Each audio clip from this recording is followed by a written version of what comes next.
शरणं प्रपद्ये। मनोजवं मारुततुल्यवेगं जितेन्द्रियं बुद्धिमतां वरिष्ठं वातात्मजं वानरयूथमुख्यं श्रीरामदूतं शरणं प्रपद्ये। लक्ष्मीनाथसमारम्भां नाथयामुनमध्यमाम् अस्मदाचार्यपर्यन्तां वन्दे गुरुपरम्पराम्। अज्ञानतिमिरान्धस्य ज्ञानाञ्जनशलाकया चक्षुरुन्मीलितं येन तस्मै श्रीगुरवे नमः। नारायणं नमस्कृत्य नरं चैव नरोत्तमं देवीं सरस्वतीं व्यासं ततो जयमुदीरये। जय जय राधा रमण प्रभु, जय जय नवल किशोर, जय गोपी चित चोर प्रभु, जय जय माखन चोर। राधे राधे गोविंद गोविंद राधे, राधे राधे गोविंद गोविंद राधे, राधे राधे गोविंद गोविंद राधे, राधे राधे गोविंद गोविंद राधे, राधे राधे गोविंद गोविंद राधे, राधे राधे गोविंद गोविंद राधे, राधे राधे गोविंद गोविंद राधे, राधे राधे गोविंद गोविंद राधे। गोविंद राधे गोपाल राधे, गोविंद राधे गोपाल राधे, गोविंद राधे गोपाल राधे, गोविंद राधे गोपाल राधे, राधे राधे गोविंद गोविंद राधे, राधे राधे गोविंद गोविंद राधे, राधे राधे गोविंद गोविंद राधे, राधे राधे गोविंद गोविंद राधे। बोलिए श्रीमद्भागवत महापुराण की जय। परम मंगलमय प्रात पर अकारण करुणा वर्णालय भक्तवांछा कल्पतरो तड़ित दुत बिन्नित श्री पीताम्बरधारी बालकृष्ण लाल की दिव्य मूर्ति दिव्य श्रीमद् भागवत महापुराण जी, उपस्थित विद्वत विप्र समाज, हमारे शर्मा जी, मंदिर के सभी ट्रस्टी जन एवं मेरे भाई बहन, सबको जय श्री कृष्ण। भगवान की कृपा से और हनुमान जी महाराज की अनुकंपा से इस घोर कलिकाल में दिव्य श्रीमद् भागवत की कथा हम लोग श्रवण कर रहे हैं हनुमान मंदिर में। ये भगवान की कृपा है। जन्म जन्मांतरे भवेत् पुण्यम तदा भागवतम लभेत। वेद व्यास जी ने कहा कि जब जन्म जन्मांतर के पुण्य एकत्रित होते हैं तब जाकर के ये श्रीमद् भागवत की कथा सुनने को प्राप्त होती है। हम सब लोग बड़भागी हैं। आओ कथा से पूर्व पहले अपनी वाणी को पवित्र कर लें भगवत नाम से, क्योंकि कथा जो है कोई छोटी मोटी वस्तु नहीं है। जब तक हमारा मन स्वच्छ नहीं होगा, हमारा मन पवित्र नहीं होगा, तब तक कथा जो है मन में बैठेगी नहीं। आपने सुना होगा, पढ़ा होगा, जो शेरनी का दूध होता है वो केवल स्वर्ण पात्र में ही टिकता है। तो ये जो भागवत की कथा है कोई छोटी मोटी वस्तु नहीं है, इसके लिए भी स्वच्छ पात्र चाहिए। जैसे हमारे घर में कोई मेहमान आते हैं, संत आते हैं, ब्राह्मण आते हैं, तो चाहे हमारी रसोई में कितना भी साफ गिलास क्यों ना हो, लेकिन हमारे मन में शंका होती है कहीं जूठन ना लगी हो, इसलिए हम उस गिलास को पुनः प्रक्षालन करते हैं, उसको धोते हैं, मांजते हैं और फिर जो है ब्राह्मण देवता के सामने या संत महाराज के सामने पानी देते हैं धो करके। तो ये मन भी न जाने हमारा कहाँ कहाँ फंसा हुआ है संसार में। इस मन में भी कई विकार जमे हुए हैं, कई प्रकार की गंदगी है। जिस प्रकार हम अपने शरीर को साफ करने के लिए, स्वच्छ बनाने के लिए न जाने कितने प्रकार के साबुन इस्तेमाल करते हैं, उसी प्रकार से मन को स्वच्छ करने के लिए एक ही साबुन है। और वो साबुन कौन? परमात्मा का नाम, परमात्मा का स्मरण, परमात्मा का चिंतन।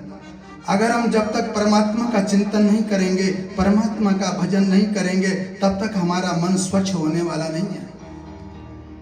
मन की पवित्रता बहुत जरूरी है। हमारे वेदों में कहा, भले आप नहा धो करके ना आओ। जब हमारे ब्राह्मण देवता पूजन कराते हैं ना यजमान से, तो क्या बोलते हैं? अपवित्रा पवित्रो वा सर्वावस्थांगतो विवाह या स्मरेत् पुंडरीकाक्षं सा बाह्याभ्यंतरा शुचिः। भगवान के नाम लेने से जो है अंदर से भी शुद्धि हो जाती है और बाहर से भी शुद्धि हो जाती है। बाह्याभ्यंतरा शुचि। भगवान के नाम लेने मात्र से, चाहे शरीर हमारा कैसा भी हो, लेकिन मन पवित्र होना चाहिए। जब हमारा मन पवित्र होगा तभी जो है इस मन में जो है कथा टिकेगी, तभी हम इस कथा को पचा पाएंगे। अगर ये मन जो है गंदा होगा, मन में अनेक प्रकार के विकार भरे होंगे, तो मेरे भाई बहन ये कथा जो है स्थिर नहीं होगी। इसलिए कथा को स्थिर करने के लिए जो है मन का स्वच्छ होना अनिवार्य है, बहुत जरूरी है।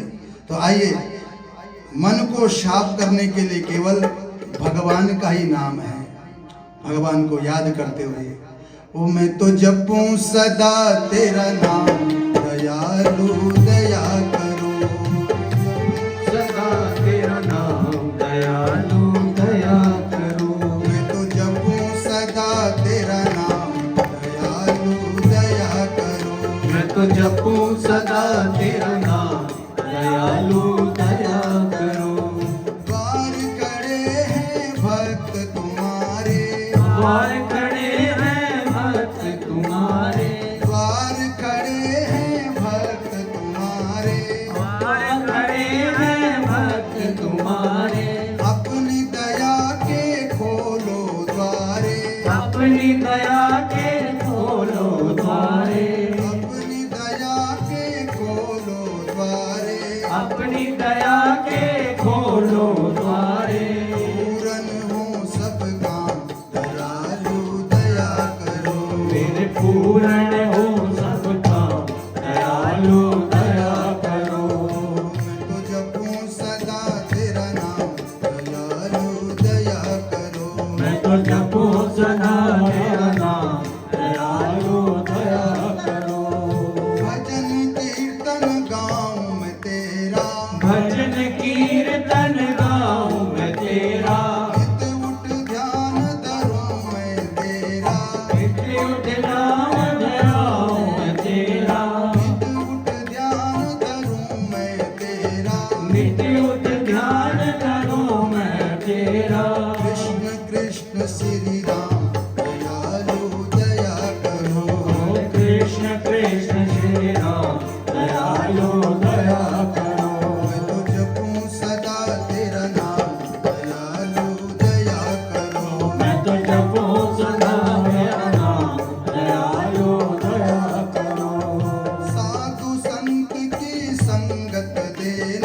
साधु संत की संगत देना, अपने नाम की रंगत देना, अपने नाम की रंगत देना, अपने नाम की रंगत देना, अपने नाम की रंगत देना।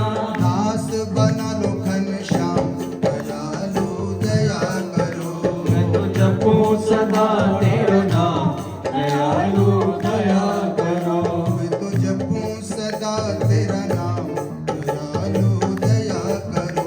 मैं तो जपूं सदा तेरा नाम, दयालु दया करो।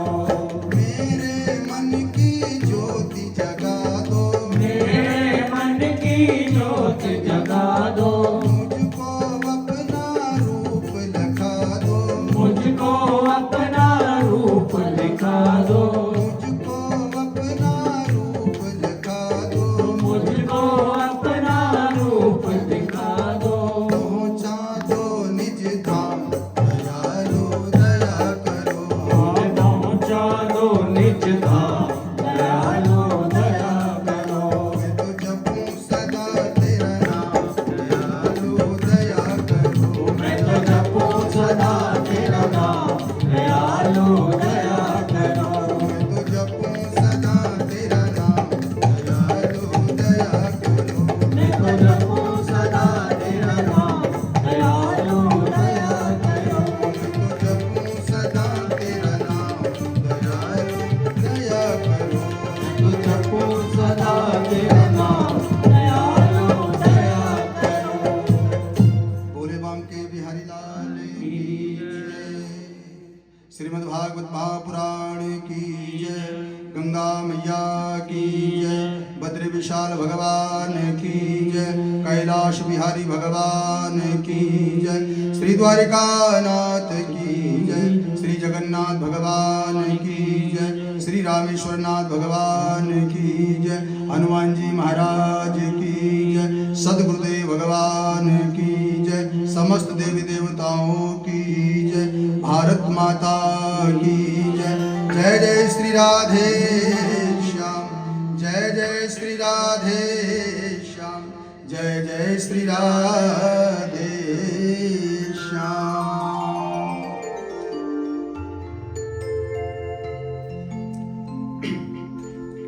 आइए उसी परम पावन स्थान पर चले जहां पर सूत देव जी महाराज सौनकादि 88,000 ऋषियों को ये दिव्य श्रीमद् भागवत का महात्म्य श्रवण करा रहे हैं। तो आओ उसी स्थान पर चलें जहां पर नारद जी अपने दुख का कारण बता रहे हैं सनक सनंदन सनातन संत कुमारों से। तो कल के प्रसंग में हम श्रवण कर रहे थे कि नारद जी ने बहुत प्रयास किया भक्ति के बेटों को युवान बनाने के लिए, जवान बनाने के लिए। वेदों का पाठ किया, गीता का पाठ किया, लेकिन उनकी अवस्था में कोई अंतर नहीं आया, फर्क नहीं आया। तो नारद जी को बड़ी चिंता हुई। साधु वही है जो दूसरे के दुख को देख करके जो है द्रवित हो जाए, जिसका मन जो है दूसरे के दुख को देख करके जो है पीड़ित हो जाए, वही साधु है।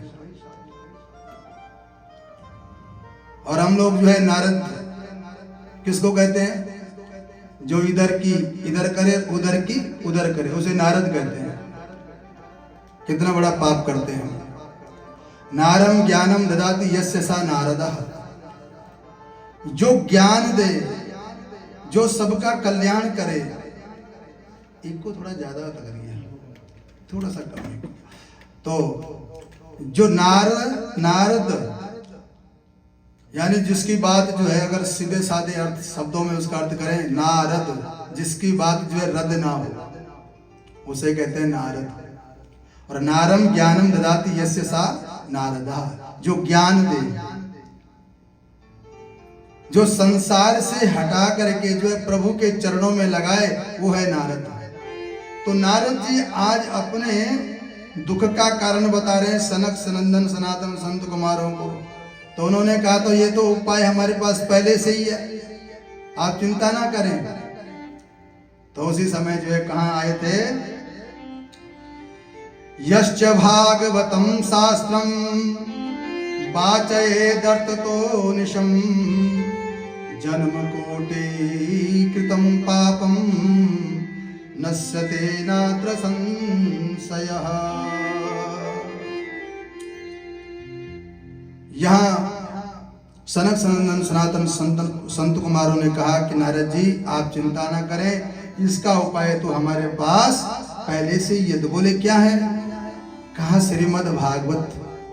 हम भक्ति के दुखड़े को मिटाने के लिए जो है श्रीमद् भागवत का आयोजन करेंगे। बोले कहाँ? तो उन्होंने कहा यहाँ नहीं होगा। नारद जी ने कहा कि आप यहीं पर प्रारंभ करो। कहा यहाँ नहीं हो सकता, हम जो है गंगा द्वारे समीपे तू तटम आनंद नामकम, हरिद्वार में जो है आनंद नाम का घाट है और वहां जाकर के हम श्रीमद् भागवत की कथा करेंगे। और महाराज यहाँ व्यासासन जो है सजाया गया। व्यासासन पर जो है चारों कुमार विराजमान हुए, श्रोता के रूप में नारद जी। और जैसे ही ऋषियों को पता चला तो सारे ऋषि लोग जो है अपने परिवार सहित वहां पहुंचे। कहां पहुंचे? हरिद्वार में। बोले गंगा मैया की जय, गंगा मैया गंगा मैया गंगा मैया पाई मां, भागीरथी भागीरथी भागीरथी रक्ष मां, गंगा मैया गंगा मैया गंगा मैया पाई मां, भागीरथी भागीरथी भागीरथी पाई मां, गंगा मैया गंगा मैया गंगा मैया पाई मां, भागीरथी भागीरथी भागीरथी रक्ष मां, गंगा मैया गंगा मैया गंगा मैया पाई मां, भागीरथी भागीरथी भागीरथी भागवत की कथा जो हरिद्वार में प्रारंभ हो गई माँ गंगा के किनारे में। और जैसे ही भृगु जी को पता चला तो भृगु जी जो है तीनों लोकों में भ्रमण किया और सभी को बुला करके लाए, दीन दुखियों को, बूढ़ों को, बच्चों को, कि चलो चलो चलो हरिद्वार में जो है माँ गंगा के पावन तट पर श्रीमद् भागवत की कथा प्रारंभ हो रही है, इसलिए सभी लोग चलो। क्योंकि भृगु जी जानते थे जो भागवत जी का प्रचार करता है, जो भागवत जी की कथा करता है, उसको तो पुण्य मिलता ही मिलता है यजमान को।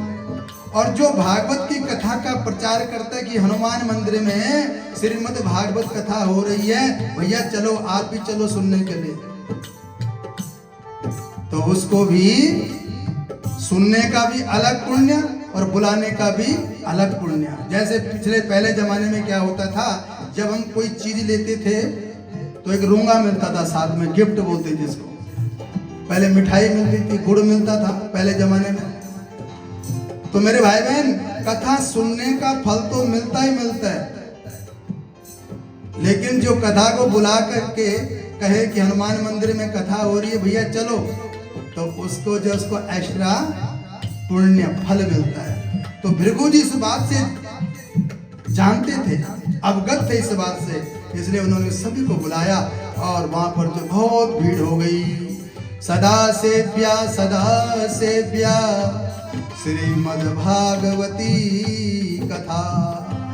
आज भागवत जी की महिमा का वर्णन करने लगे। और मेरे भाई बहन, जैसे ही भागवत जी का महात्म्य प्रारंभ किया तो वहीं पर जो आज भक्ति देवी प्रकट हो गई अपने दोनों बेटों के साथ।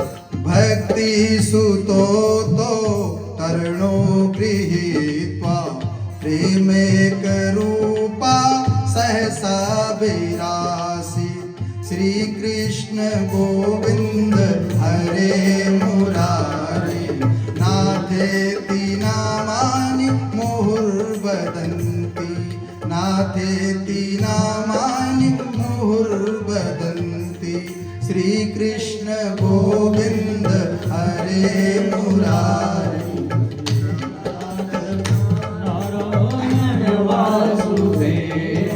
सखेति मत्वा प्रसवं यदुक्तं हे कृष्ण हे यादव हे सखेति अजानता मयि मानं तवेदं मया प्रमादात् प्रणयेन वापि श्री कृष्ण गोविंद हरे मुरारी हे नाथ नारायण वासुदेवा हे नाथ नारायण वासुदेवा हे नाथ नारायण वासुदेवा हे नाथ नारायण वासुदेवा हे नाथ नारायण वासुदेवा हे नाथ नारायण वासुदेवा हे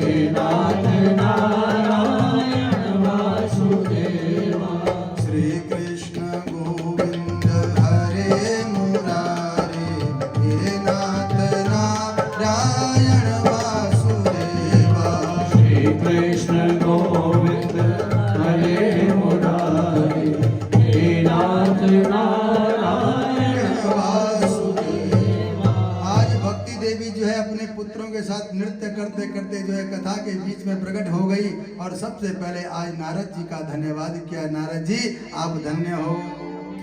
और उसके बाद जो है पूछने लग गए नारद जी मैं तो इस कलयुग के प्रभाव से जो है नष्ट भ्रष्ट हो गई थी, अब तुम ये बताओ अब मैं कहाँ जाऊं। भक्ति देवी पूछ रही है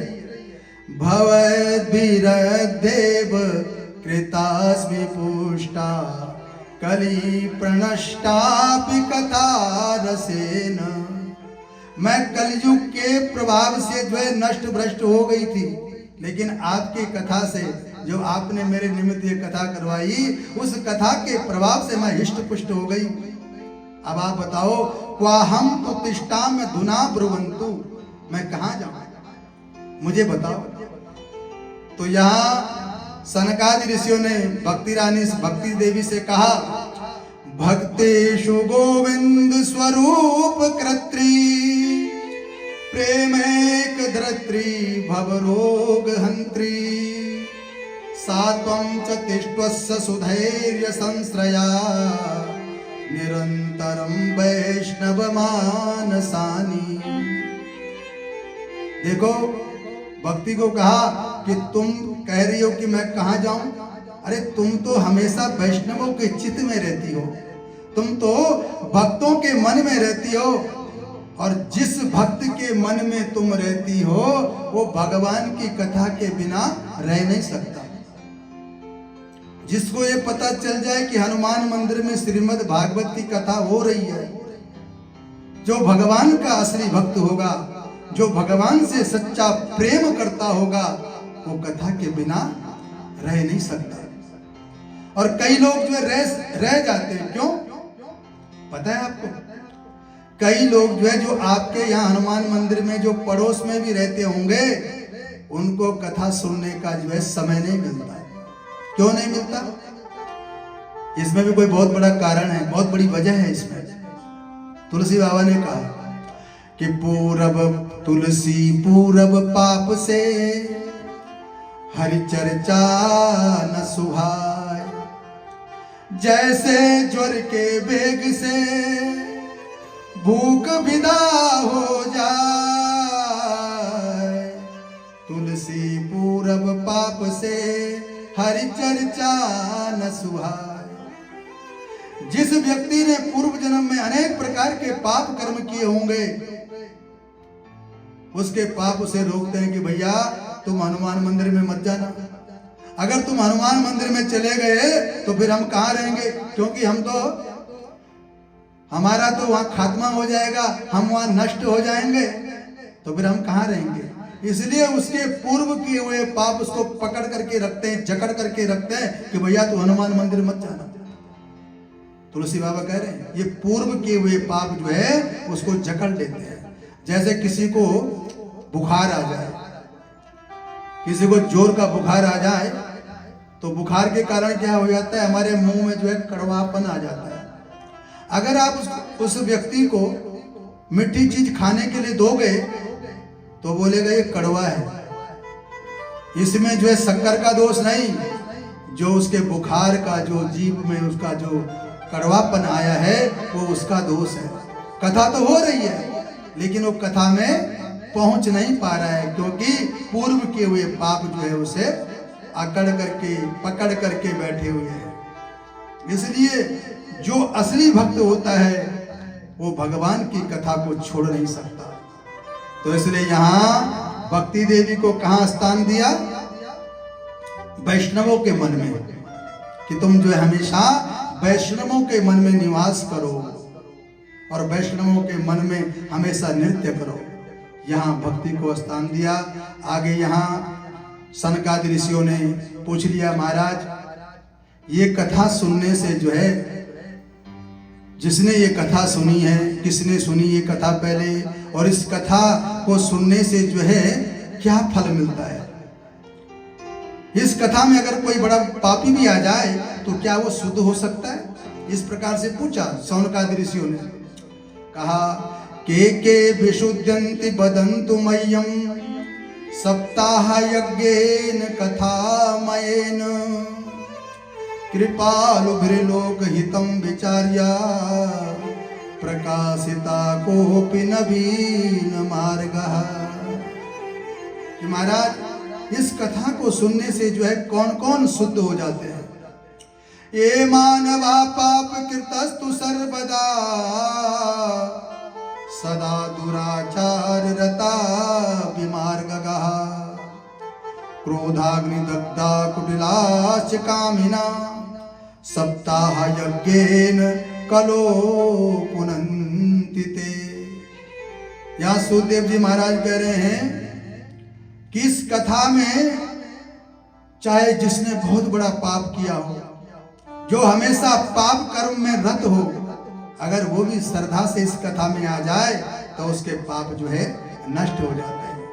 दुराचार रता भी मार्गः, यानी जो दुराचार के मार्ग में चलता है, अगर वो भी इस कथा में भी आ जाए तो भी इस कथा को सुनने से जो है उसके सारे पाप नष्ट हो जाते हैं।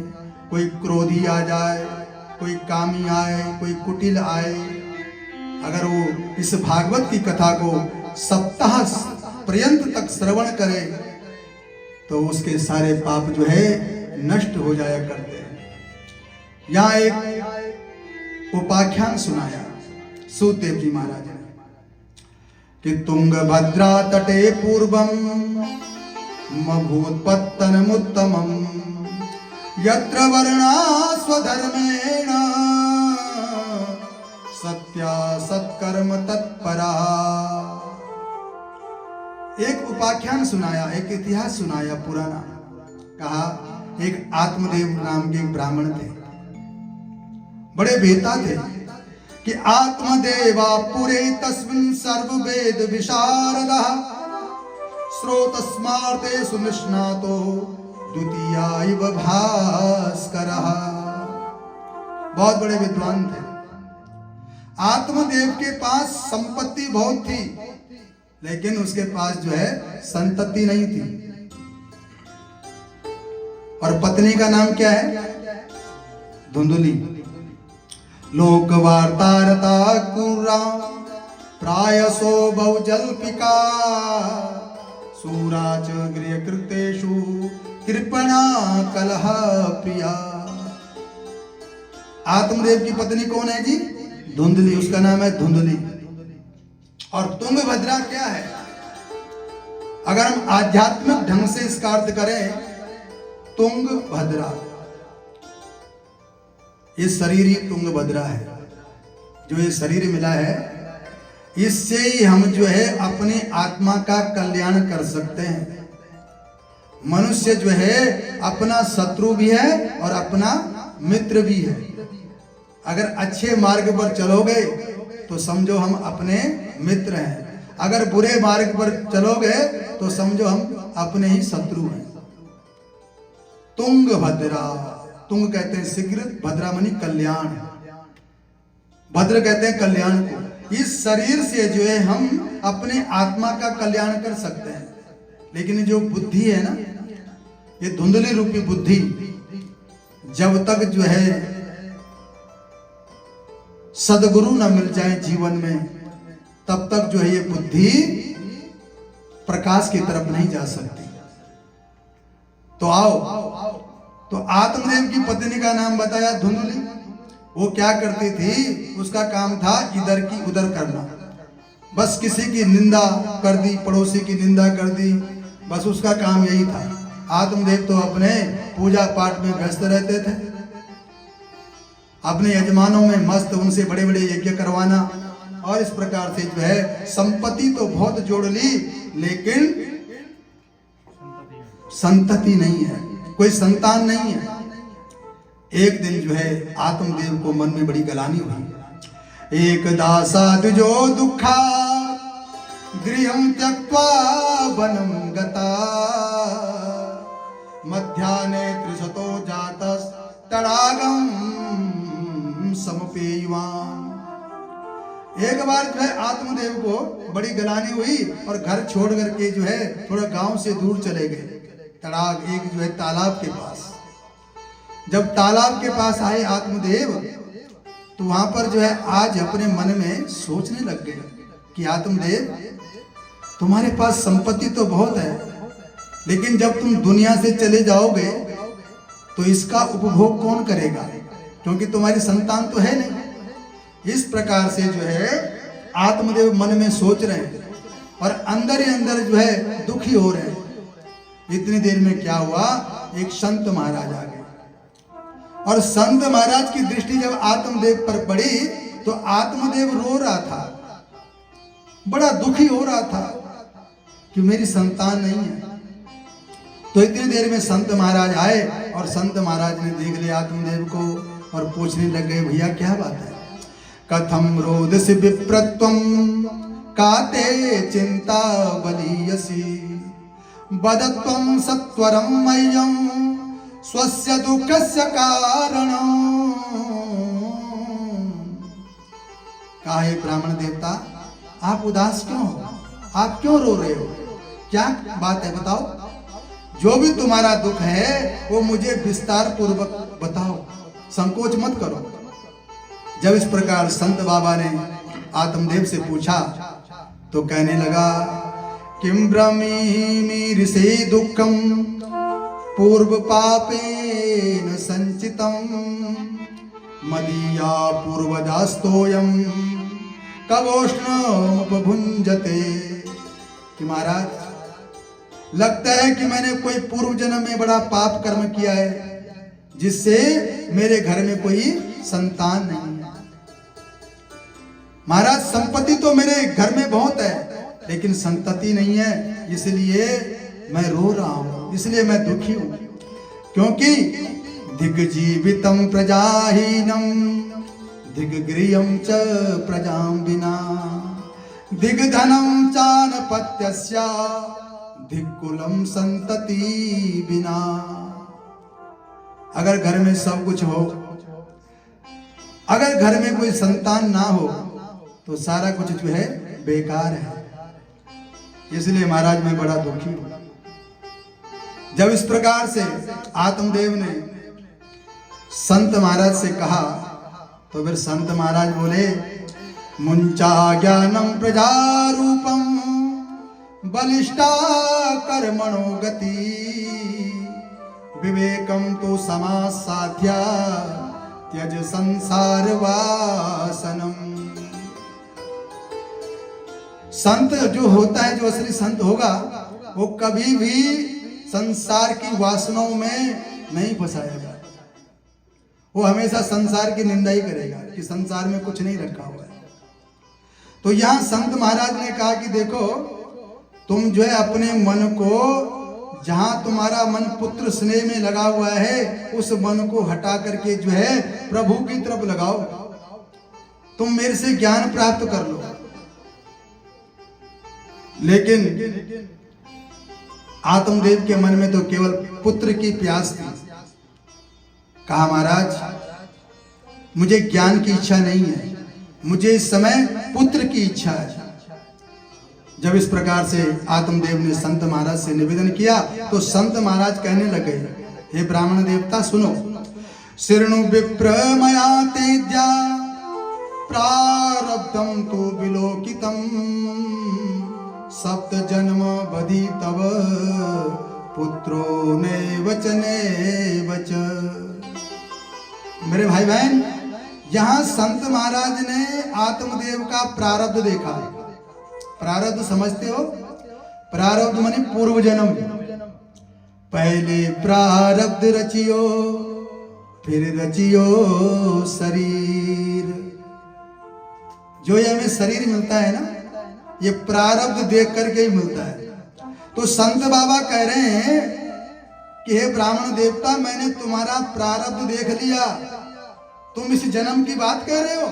सप्त जन्मावधि तब पुत्रो ने वच। तुम्हारे तो 7 जन्मों तक जो है तुम्हारे भाग्य में पुत्र नहीं है और तुम इस जन्म की बात कर रहे हो। इसलिए तुम जो तुम्हारी पुत्र की जो तुम्हारे मन में आस है उसको छोड़ो और तुम जो है ज्ञान प्राप्त करो।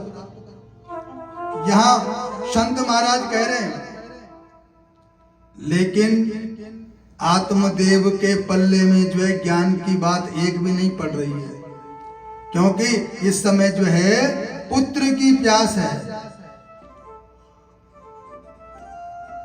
संत महाराज ने बड़ा समझाया कि देखो, जो आनंद संत फकीर करे वो आनंद नाही अमीरी में।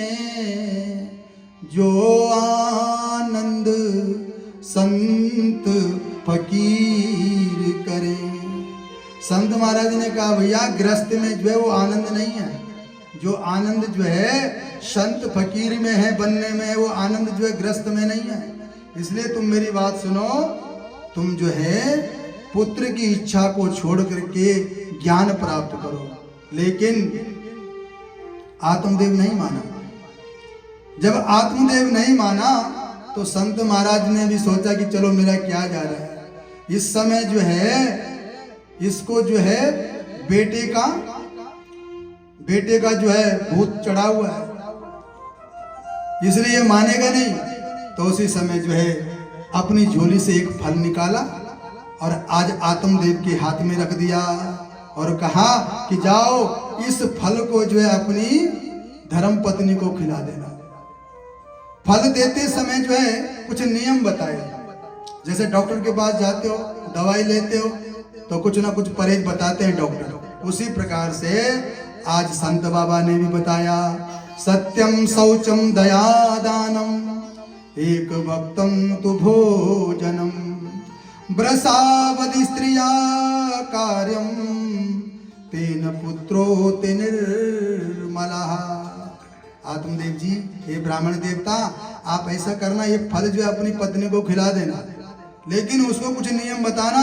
सत्यम शौचम दया दानम एक वक्तम तु भोजनम, कि 10 महीने तक जो है तुम्हें सच का अनुगमन करना होगा, पवित्रता से रहना होगा, सब जीवों पर दया करनी होगी, खूब दान करना होगा, और एक वक्तम तु भोजनम, और एक बार में जो है भोजन करना है,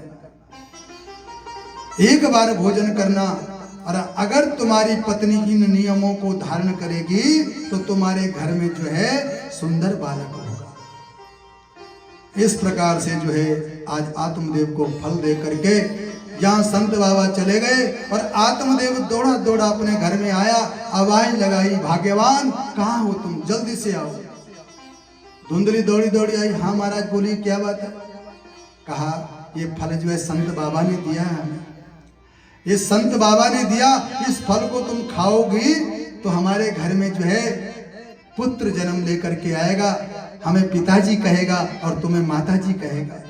इसलिए तुम जल्दी से जल्दी ये फल का सेवन करो। आज आत्मदेव ने वो फल धुंधली को पकड़ा दिया और अपने आप जो है अपने कार्य में व्यस्त हो गए। अब यहां धुंधली सोच में पड़ गई कि अगर मैं ये फल खाऊंगी तो अगर मेरा पेट की वृद्धि हो गई, क्योंकि जो बुरा व्यक्ति होता है वो बुरा ही सोचता है, क्योंकि धुंधली अच्छी संगत में तो रही नहीं, हमेशा बुरी संगत में रही, तो वो बुरा ही सोचने लग गई।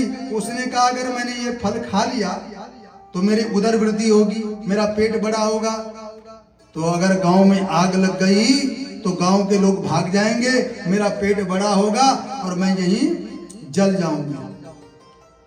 इस प्रकार से जो है अनेक प्रकार के बुरे विचार धुंधली के मन में आ रहे हैं कि फल भक्षेण गर्भास्यात् गर्भेणोदर वृद्धिता स्वल्प भक्षम ततो शक्तिर गृह कार्यम कथम भवे। और ना ही मैं घर का काम काज कर पाऊंगी कुछ,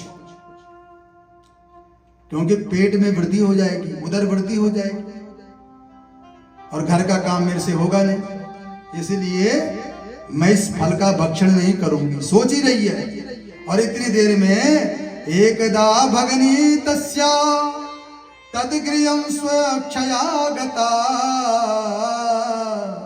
उसी समय जो है वो विचार कर ही रही थी, इतनी देर में जो है अपनी इच्छा से उसकी एक भगनी कहते हैं बहन आ गई। और बहन को जब उसने देखा 4-5 बच्चे जो है उसके साथ चिपके हुए थे, उसके पल्लू साड़ियां पकड़ रखी थी और एक जो उसके पेट में। जब उसने अपनी बहन की दशा देखी तो और भी चिंतित हो गई कि देखो मेरी बहन की क्या दशा है, अगर मैंने इस फल का भक्षण किया, इस फल का सेवन किया तो मेरी भी यही दशा होगी जो मेरी बहन की हो रही है। आज जो है अपनी बहन से विचार विमर्श किया कि मेरे पति ने जो है ये फल लेकर के आए हैं, अगर मैं इस फल का सेवन करूंगी तो मेरी दशा भी तुम्हारी तरह हो जाएगी बहन, मैं इस फल को खाना नहीं चाहती। उसकी बहन ने कहा कि बहन देख, तुम्हारे यहाँ खाने के लिए बहुत कुछ है लेकिन खाने वाला कोई नहीं, और हमारे घर में खाने वाले बहुत हैं लेकिन खाने के लिए कुछ भी नहीं है। इसलिए तुम ऐसा करना, कुछ समय बाद जो मेरे उधर से बच्चा जन्म लेगा, मेरे घर में जब बच्चा होगा तो मैं वो तुम्हें दे दूंगी और तुम मुझे बदले में कुछ धन दे देना, ताकि मैं अपने परिवार का लालन पालन कर सकूं। धुंधली के मन में ये बात बैठ गई। धुंधली ने कहा वाह बहन, तूने तो बहुत अच्छी युक्ति बता दी मुझे, तूने तो मुझे बहुत अच्छा समझा दिया, तो फिर इस फल का क्या करूं?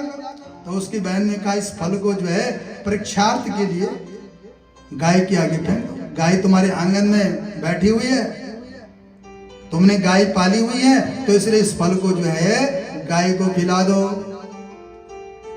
तो मेरे भाई बहन, आज जो है जो संत का प्रसाद था, वो संत का प्रसाद जो है गौ माता को खिला दिया गया। अब यहाँ कुछ समय व्यतीत हुआ तो धुंधली के बहन के घर में जो है बच्चा जन्म लेकर के आया और चोरी चोरी जो है वो धुंधली के पास पहुंच गया। धुंधली के पास पहुंच गया तो धुंधली वैसे नाटक भी करती थी, पेट में कुछ कपड़े बांधती थी ताकि गांव वाले कहें कि हाँ धुंधली का जो है बच्चा होने वाला है। तो समय पर जो वो बच्चा वहां पहुंच गया, आत्मदेव को जब पता चला कि मेरे घर में बेटा हुआ तो आत्मदेव बड़े प्रसन्न हुए, दौड़े दौड़े जो सूतिका गृह में पहुंचे और धुंधली को बधाई देने लग गए, बधाई हो कि तुम मां बन गई और मैं पिता बन गया। जब इस प्रकार से बधाई दे रहे थे तो धुंधली ने कहा कि जल्दी से जल्दी जो है इसकी दूध की व्यवस्था करो। तो आत्मदेव ने कहा कि मैं इसकी दूध की व्यवस्था कहां से करूं? तो धुंधली को पता ही था। धुंधली ने कहा कि देखो फलाने गांव में मेरी बहन है और मैंने सुना है कि उसने भी बच्चे को जन्म दिया, लेकिन वो जन्म लेते ही जो है भगवान को प्यारा हो गया, इसलिए तुम उसी को बुला करके ले आओ और उसको जो है इसका लालन पालन कर लेगी और उसके बदले हम उसको कुछ धन दे देंगे। आत्मदेव दौड़े दौड़े गए और आज अपनी साली को ले आए, असली माँ आ गई। अब नामकरण का जब समय आया तो नामकरण का समय जब आया तो आत्मदेव ने कहा कि हम इसका नाम जो है परमानंद रखेंगे। धुंधले ने कहा नहीं, ले 9 महीने तक मैंने अपने पेट में रखा, सारे दुख मैंने झेले और नाम तुम रखोगे अपने नाम के साथ। मेरा नाम धुंधली है और इसका नाम जो है धुंधुकारी होगा, क्योंकि वो रोता बहुत था इसलिए उसका नाम जो है धुंधुकारी रखा गया। अब जो है जब ये 3 महीने का हो गया धुंधुकारी तो उसके बाद जो है त्रिमासे निर्गते चाथ साधेनु सुसर्वैर्वकम सर्वांग सुंदरं दिव्यं निर्मलं कनक प्रभम। 3 महीने के बाद जो है आज जो आत्मदेव के आंगन में गौ बंधी हुई थी उस गौ माता ने भी आज एक बच्चे को जन्म दे दिया। सर्वांग सुंदरम दिव्यम निर्मलम कनक प्रभम, जिसके जो है गौ जैसे कान थे, लंबे लंबे कान। और जैसे ही आत्मदेव ने आज बछड़े की जगह बालक देखा तो आज अपने भाग्य की प्रशंसा करने लगा, अपने भाग्य की प्रशंसा करने लगा। पहले तो मेरे घर में जो है गौ भी बांझ हो जाती थी, अगर मैं कोई फल लाता था अपने घर में तो वो फल भी सड़ जाता था। प्रभु अब तो आपकी अपार कृपा हो गई, आपकी अपार कृपा बरस गई, आपने तो मेरा जीवन धन्य कर दिया। तो गौ जैसे कान थे इसलिए उनका नाम क्या रख दिया, गोकर्ण जी रख दिया। बोले गोकर्ण जी महाराज की जय। धीरे धीरे जो है दोनों बच्चों का लालन पालन होने लगा। कियत कालेन तो जातो तरुणो तनया बुभो गोकर्णा पंडितो ज्ञानी धुंधुकारी महाखला। धीरे धीरे दोनों बच्चे बड़े हुए, उनको पाठशाला में भेज दिया गया और जब वो विद्या अध्ययन करके आए तो गोकर्ण जी महाराज बहुत बड़े पंडित बन गए। लेकिन वो धुंधुकारी क्या बना, धुंधुकारी महाखला, वो दुष्ट प्रवृत्ति का हो गया। और इस प्रकार से जो है अब दोनों जब बड़े हो गए तो धुंधुकारी ने एक दिन जो अपने पिताजी का ग्रेवान पकड़ लिया, कहा जितना भी तुम्हारे बैंक बैलेंस में जितना भी तुम्हारा बैंक बैलेंस है वो मुझे दे दो, मेरे नाम पे ट्रांसफर कर दो। आज की भाषा में ऐसे ही बोलना पड़ेगा ना, पहले तो लोग रखते थे अपने सिंदूक में, तो कहा जितना भी तुमने धन कमाया अपने जीवन में वो सारे मेरे हवाले कर दो। जब इस प्रकार से आत्मदेव ने आज धुंधुकारी को देखा अपना ग्रेवान पकड़ते हुए तो आज जो है वहीं पर जो है समझो मरे के समान हो गया। पश्चाताप करने लग गया कि इसी बेटे के लिए मैं संत की शरण में गया था, इसी बेटे को पाने के लिए मैंने कितनी बड़ी तपस्या की, क्या मेरे सपने थे, और इसने तो मेरे सारे सपने जो चकनाचूर कर दिए। निराश हो गए। जब निराश हो गए, उदास हो गए तो उसी समय जो है गोकर्ण जी महाराज आए, पिता को देखा, पिता उदास है। आज जो है आत्मदेव को ज्ञान दिया, कहा न चेन्द्रस्या सुखम किंचित न सुखम चक्रवर्तिनः सुखम अस्ति विरक्तस्या मुनेरेकांत जीविना। कहा पिता आप क्या सोच रहे हो कि जिसके बेटे हो जाते हैं वो सुखी हो जाते हैं? ये संसार में जो है, जो संसार में आता है कोई भी सुखी नहीं है, चाहे वो राजा हो। न चेन्द्रस्या सुखम किंचिन न सुखम चक्रवर्तिना, चाहे वो चक्रवर्ती सम्राट क्यों ना हो वो भी सुखी नहीं है। हर एक व्यक्ति दुखी है संसार में, अगर कोई झूठ मूठ बोल दे तो वो आपसे झूठ बोल रहा है, कोई ना कोई पीड़ा उसको है ही है। इसलिए संसार में कोई सुखी नहीं है। मुंचा ज्ञानम प्रजारूपम मोहतो नरक गति।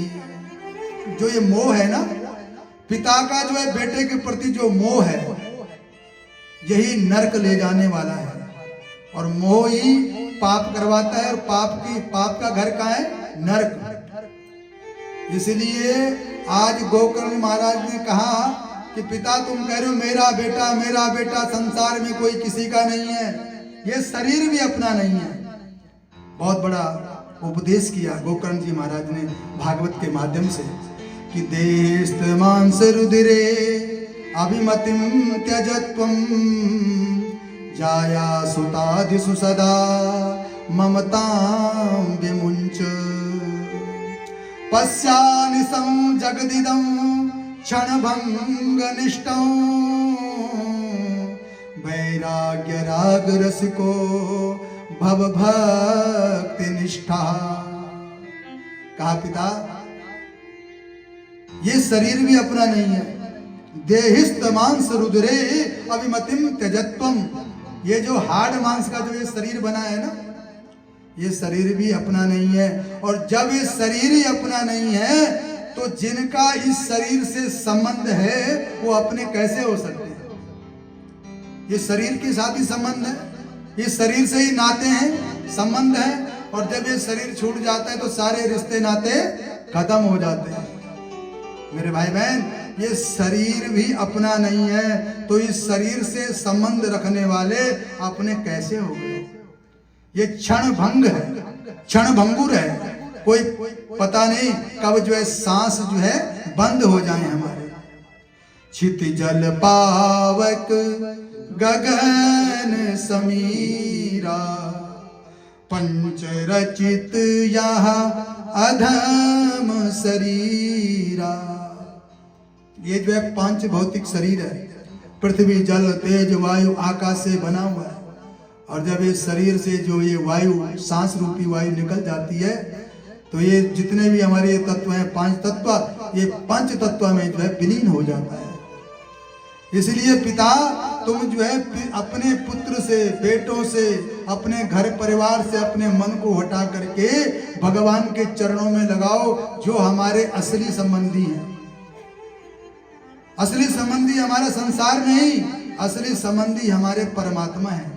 कहा कि धर्मं भजस्व सततं त्यज लोक धर्मान सेवस्य साधु पुरुषान् जय काम तृष्णा अन्यस्य दोष गुण चिंतन मासु मुक्त्वा सेवा कथा रस महो नितरां पिबत्वम्। गोकर्ण जी महाराज कह रहे हैं अपने पिता को, पिता धर्मं भजस्व सततं त्यज लोक धर्मान। अगर तुम अपना जीवन सार्थक बनाना चाहते हो तो भगवान को भजो। त्यज लोक धर्मान, लोगों के बारे में सोचना बंद कर दो, संबंधियों के बारे में सोचना बंद कर दो। सेवस्य साधु पुरुषान् जय काम तृष्णा। संत महात्माओं की सेवा करो, सज्जनों का संग करो, तब जाकर के मनुष्य जीवन हमारा सार्थक होगा। कई लोग जो है दूसरों के गुण अवगुणों के चक्कर में पड़ते हैं। यहाँ गोकर्ण जी कहते हैं अन्यस्य दोष गुण चिंतन मासु मुक्त्वा, कि दूसरों के गुण अवगुणों को देखना बंद कर दो, उनके बारे में सोचना छोड़ दो। अगर अपना जीवन का कल्याण चाहते हो, अन्यस्य दोष गुण चिंतन मासु मुक्त्वा, मुक्त हो जाओ। जो कर रहा है वो अपने लिए कर रहा है। कबीरा तेरी झोपड़ी गलकट्टन के पास, जैसा जो करेगा भरेगा, तू क्यों होत उदास। कबीरा तेरी झोपड़ी गलकट्टन के पास, जो जैसा करेगा वैसा भरेगा, तू क्यों होत उदास। कबीरदास जी जा रहे थे तो झोपड़ी कहाँ थी? जहां पर जो है कसाईयों की दुकान थी। सोच में पड़ गए कबीरदास जी कि लोग क्या बोलेंगे कि कबीरदास जी जो है यहाँ गलकट्टनों के पास रहते हैं, जहाँ पे गले काटे जाते हैं। फिर मन में सोचा कि तूने क्या लेना देना, तूने तो अपने प्रभु को याद करना है, तूने इनसे, तुम्हारा इनसे कोई मतलब नहीं है, जैसा जो करेगा वैसे भरेगा, तू क्यों हो रहा है उदास। इसलिए इसी बात को कह रहे हैं, अन्यस्य दोष गुण चिंतन वासु मुक्त्वा, दूसरे के गुण अवगुणों को अपने मन से हटा दो, मुक्त हो जाओ और भगवान का भजन करो। इस प्रकार से जो है आज उपदेश दिया किसने? गोकर्ण जी महाराज ने। एवं सुतोक्ति बसतोपि गृहं विहाया।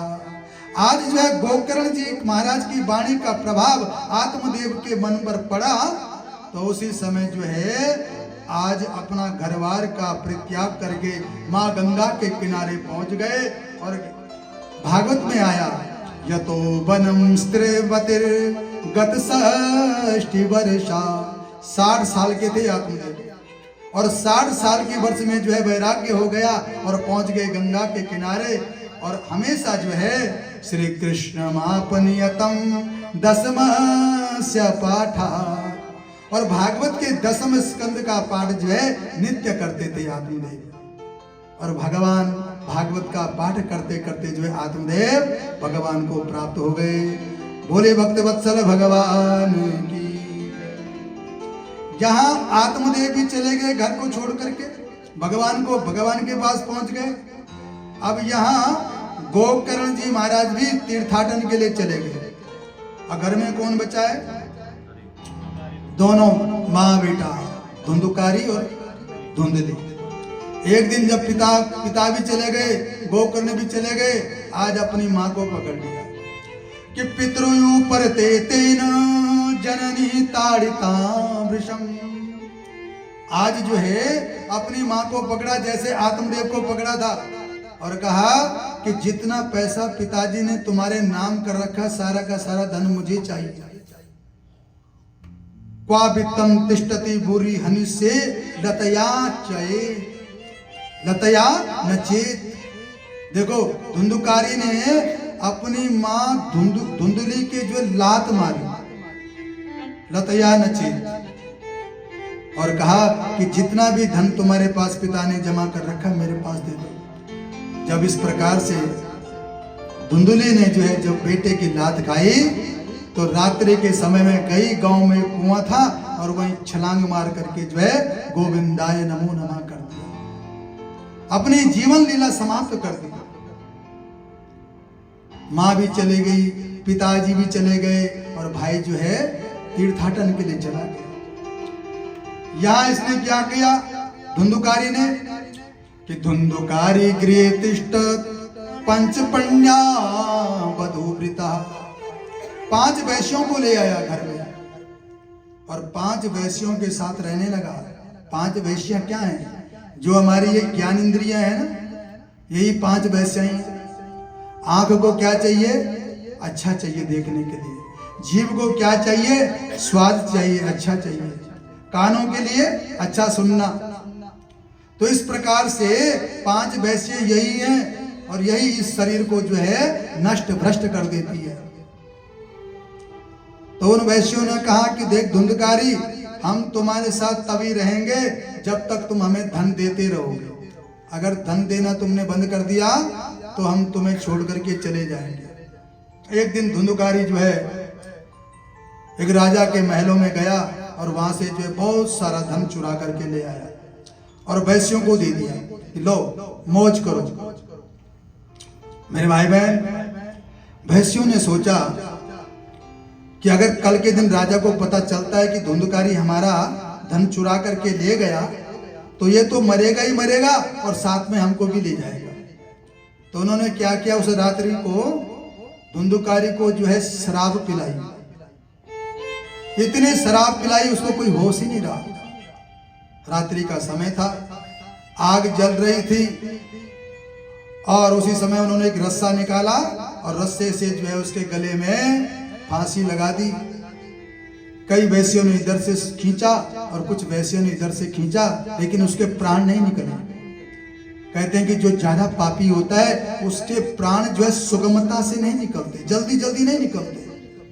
जब उसके प्राण नहीं निकले तो वहां पर अंगारे आग जल रही थी, उन्होंने गरम गरम अंगार निकाले और उसके मुख में ठूस दिए, उसके मुख में डाल दिए, और उसी समय जो है उसके प्राण पंखेरु उड़ गए, उसकी जीभ बाहर आ गई। अब उन वैश्यों ने क्या किया, उन्होंने कहा कि इसके सब का क्या करें। वहीं पर जो एक गड्ढा खोदा जमीन पर और वहीं उसको दफना दिया और अपने आप सारा धन लेकर के जो है चंपत हो गई। जब गांव के लोगों ने पूछा कि आजकल धुंधकारी तुम्हारे साथ नहीं दिखाई दे रहा, कहां चला गया हो, तो वैश्याएं कहती वो बड़ा लालची है, न जाने कौन से देश में गया होगा धन कमाने के लिए, हमें तो पता ही नहीं है, हमें भी नहीं मिला। इस प्रकार से जो है आज धुंधकारी को भी उन्होंने विदाई दे दी। अब गोकर्ण जी महाराज तीर्थाटन कर रहे थे तो गोकर्ण जी महाराज को आभास हो गया कि जिसको दुनिया वाले मेरा भाई कहते थे, लगता है कि अब वो दुनिया में नहीं रहा, अब जो है वो दुनिया में नहीं रहा। तो यहाँ गोकर्ण जी महाराज ने गया में जा करके उसके लिए पिंड दान किया और पिंड दान करके जो है उनको अपने गांव की याद आई, क्योंकि गांव की याद तो आती ही आती है, चाहे हम कहीं भी रहें। जननी जन्मभूमिश्च स्वर्गादपि गरीयसी, माँ और जन्मभूमि जो हमेशा याद आती है।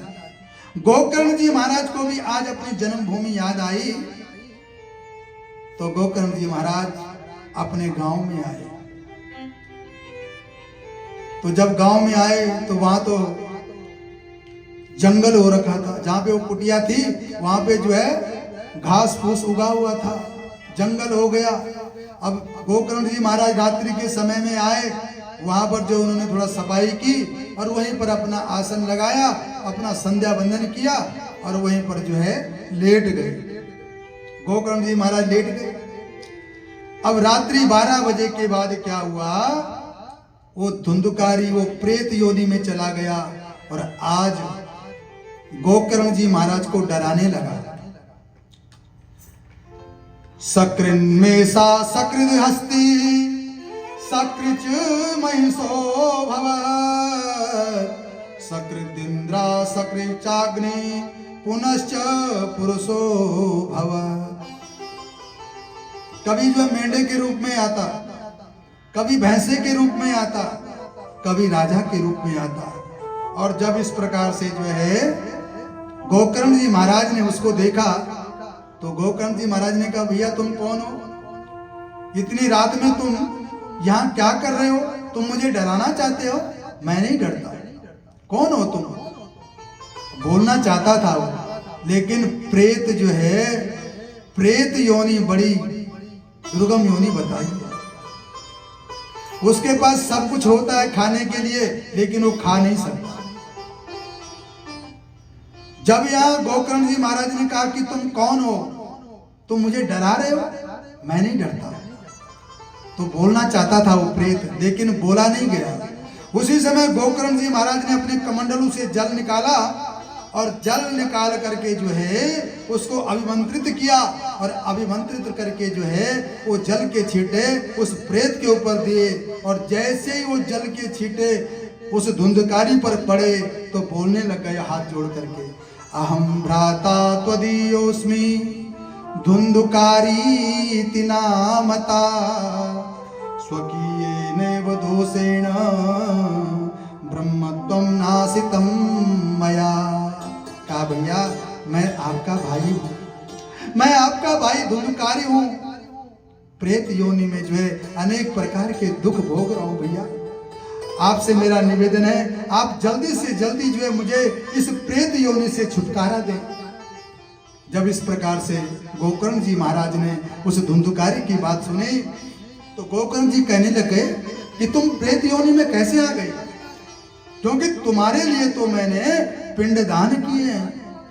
त्वदर्थं तु गया पिंडो मया दत्तो विधानता, तत्कथं नैव मुक्तोऽसि ममाश्चर्यमिदं महत्। ये धुंधकारी, मुझे भी आश्चर्य हो रहा है कि तुम प्रेत योनि में, तुम्हारे लिए तो मैंने गया जी में पिंड दान कर दिया था, और जो गया में जिसके निमित्त पिंड दान होता है वो तो मुक्त हो जाता है, लेकिन तुम्हारी मुक्ति क्यों नहीं हुई? जब इस प्रकार से गोकर्ण जी ने उस धुंधकारी से कहा तो प्रेत कहने लग गया, गया श्राद्ध सतेनापि मुक्तिर्मे न भविष्यति, उपायं परम कंचित्वं विचाराया सांप्रतम। कहा भैया, गया श्राद्ध सतेनापि, चाहे तुम एक बार क्या, अगर तुम 100 बार भी मेरा गया श्राद्ध करोगे तो भी मेरी मुक्ति होने वाली नहीं है। इसलिए भैया कोई और उपाय ढूंढो, कोई और उपाय सोचो जिससे मेरी प्रेत योनि से जो है मुझे मुक्ति मिल जाए। गोकर्ण जी ने कहा कि इस समय तो तुम जाओ, रात्रि का समय है, जब प्रातः काल होगी तो मैं संतों की शरण में जाऊंगा, मैं विद्वानों की शरण में जाऊंगा और तुम्हारे उपाय का कारण पूछूंगा। धुंधकारी चला गया। यहाँ प्रातः काल हुई है, गोकर्ण जी महाराज ने प्रातः काल हुए शौचादि क्रिया से निवृत्त हुए, स्नान किया, संध्या बंदन किया और बड़े बड़े संत महात्माओं के शरण में गए और कहने लग गए कि महाराज मेरा एक प्रश्न है, मेरा भाई धुंधकारी प्रेत योनि में दुख उठा रहा है, कोई ऐसा उपाय बताओ जिस उपाय को करने से जो है उसका प्रेतत्व जो है हमेशा हमेशा के लिए छूट जाए।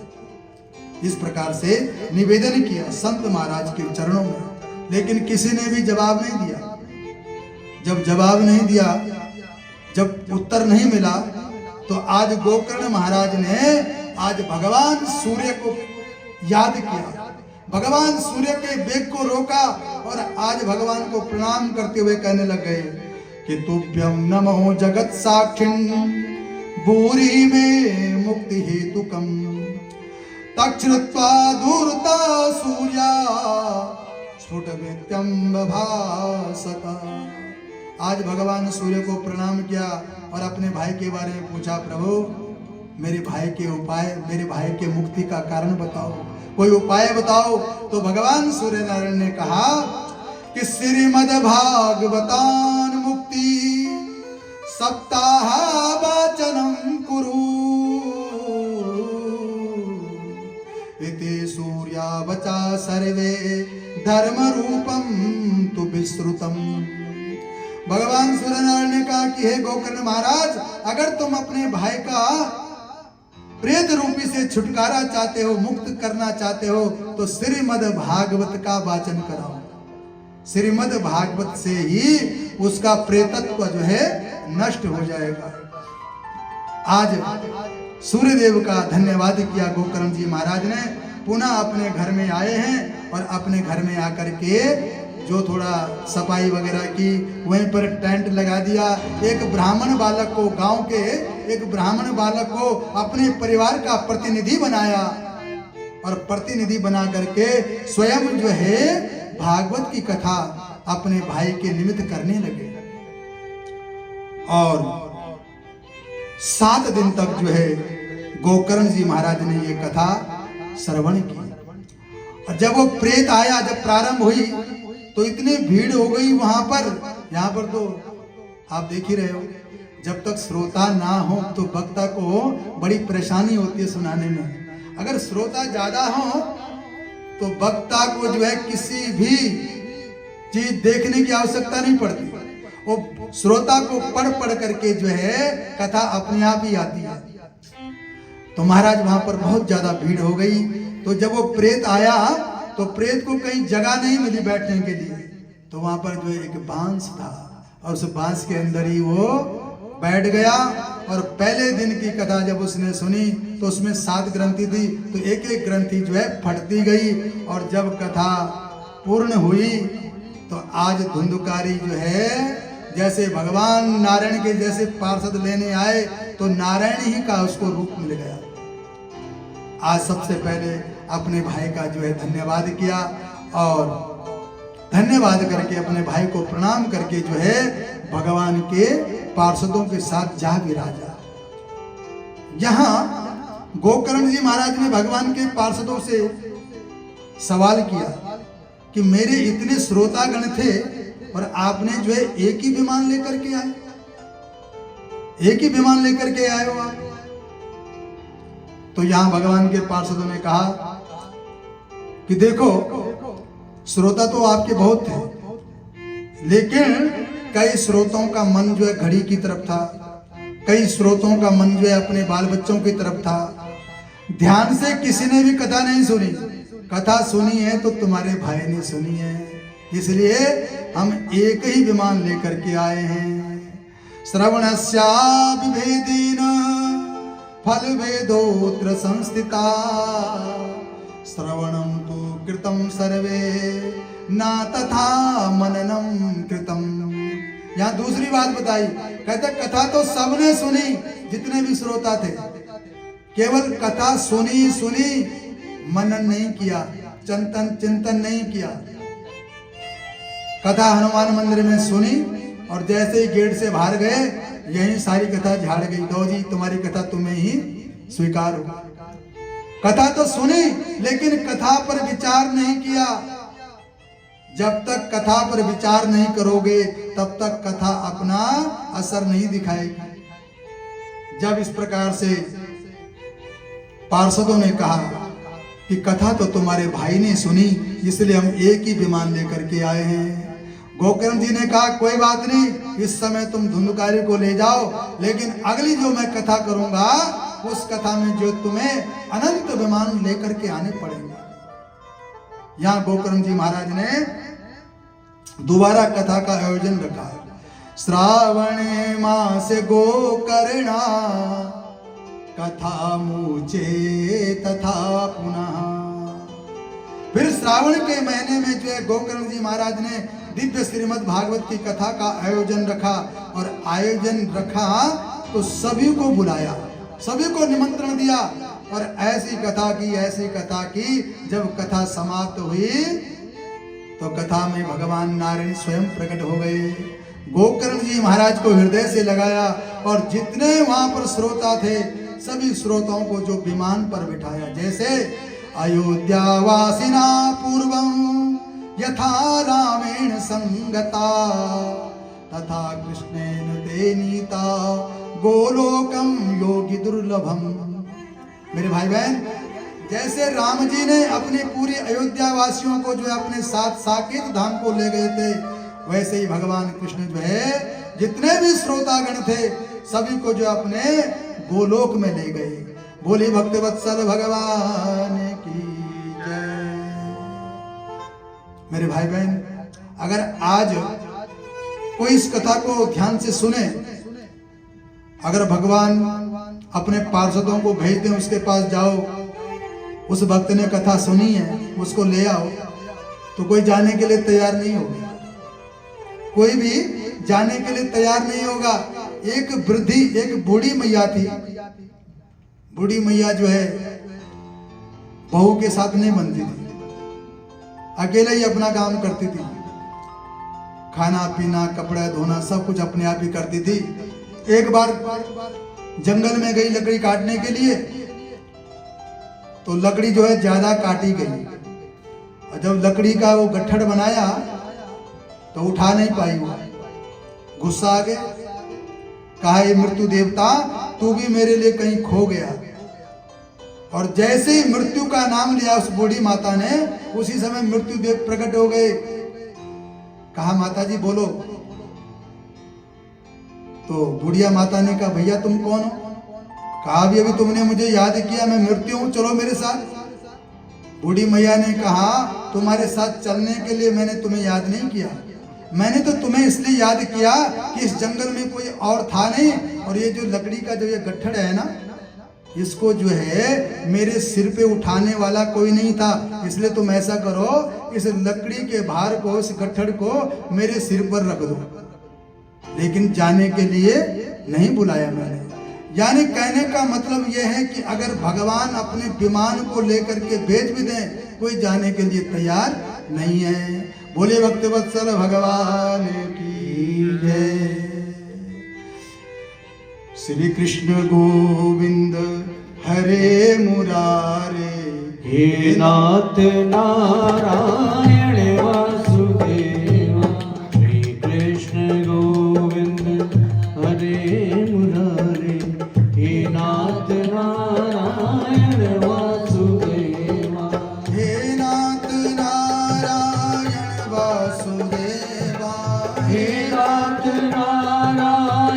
वासुदेवा हे नाथ नारायण वासुदेवा हे नाथ नारायण वासुदेवा। यहाँ पर जो है मातम्य को विराम दिया और भागवत जी के प्रथम स्कंद में शुद्धदेव जी महाराज सौनकादि 88,000 ऋषियों को प्रवेश करा रहे हैं। तो आओ सबसे पहले हम मंगलाचरण करें, क्योंकि जो भी हम कार्य करें तो सबसे पहले जो है भगवान का नाम लेना पड़ता है। चाहे आप किसी को मानते हो, अगर आप देवी के उपासक हो तो मां को प्रणाम करके जाएं। नमस्ते शरण्ये शिवे शानुकंपे, नमस्ते जगद्व्यापके विश्वरूपे, नमस्ते जगत्तारिणी त्राहि दुर्गे। अगर आप माँ के उपासक हैं तो माँ को याद करके जाएं। अगर आप गजानन का तो है ही। जो भी हम कर्म करते हैं, जो भी हम मांगलिक कार्यक्रम करते हैं तो सबसे पहले गणेश जी का पूजन होता है। गौरी गणेश को हम जो है पूजते हैं। तो इसलिए जहां भी आपकी श्रद्धा है, भगवान का सुमिरन करके तभी हमारे कार्य जो है सफल होते हैं। तो आओ सबसे पहले जो है मंगलाचरण करें भगवान का। जन्माद्यस्य यतोन्मयादितरतश्चार्थे स्वभिज्ञा स्वराट्, तेने ब्रह्म हृदय आदि कवये मुह्यन्ति यत् सूरया। तेजो वारिमृदां यथा विनिमयो यत्र त्रिसर्गो मृषा, धाम्ना स्वेन सदा निरस्तकुहकं सत्यं परं धीमहि, सत्यं परं धीमहि। जन्माद्यस्य यतोऽन्वयादितरतश्चार्थे स्वभिज्ञा स्वराट्। जिस परम पिता परमात्मा का ना जन्म होता है, जो जन्म मृत्यु से परे है, जो इस संसार को बनाता है और इस संसार का पालन करता है और अंत में जो है इस संसार का लय कर देता है, ऐसे सत्य का हम ध्यान करते हैं। सत्यम परम धीमहि। वेद व्यास जी ने यहाँ पर क्या लिखा? सत्यम परम धीमहि। यहाँ पर रामम परम धीमहि भी लिख सकते थे, कृष्णम परम धीमहि भी लिख सकते थे, दुर्गाम पराम धीमहि भी लिख सकते थे। लेकिन यहाँ पर अगर ऐसा लिखते तो क्या होता? दुर्गाम पराम धीमहि लिखते तो जो माँ जगदम्बा के जो उपासक हैं उन्होंने कहना था ये ग्रंथ हमारा है।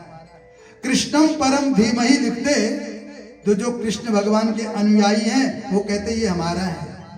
रामम परम धीमहि लिखते तो जो राम जी के अनुयायी हैं उन्होंने कहना था कि ये ग्रंथ हमारा है। और शिवम परम धीमहि लिखते तो जो शैव हैं, जो भगवान शंकर के उपासना करने वाले भक्तजन हैं, उन्होंने कहना था ये हमारा है। इसलिए यहाँ पर क्या लिख दिया? सत्यम परम धीमहि। जैसे हमारे सिख भाई बोलते हैं सत श्री अकाल, बोलते हैं ना सत श्री अकाल, यानी सत्य जिसका कोई काल नहीं, जो अकाल पुरुष है। तो इसलिए यहाँ पर जो सत्यम परम धीमहि, ये किसी का भी ग्रंथ नहीं है। जो इसकी शरण में आ जाए वो उसी का बन जाता है।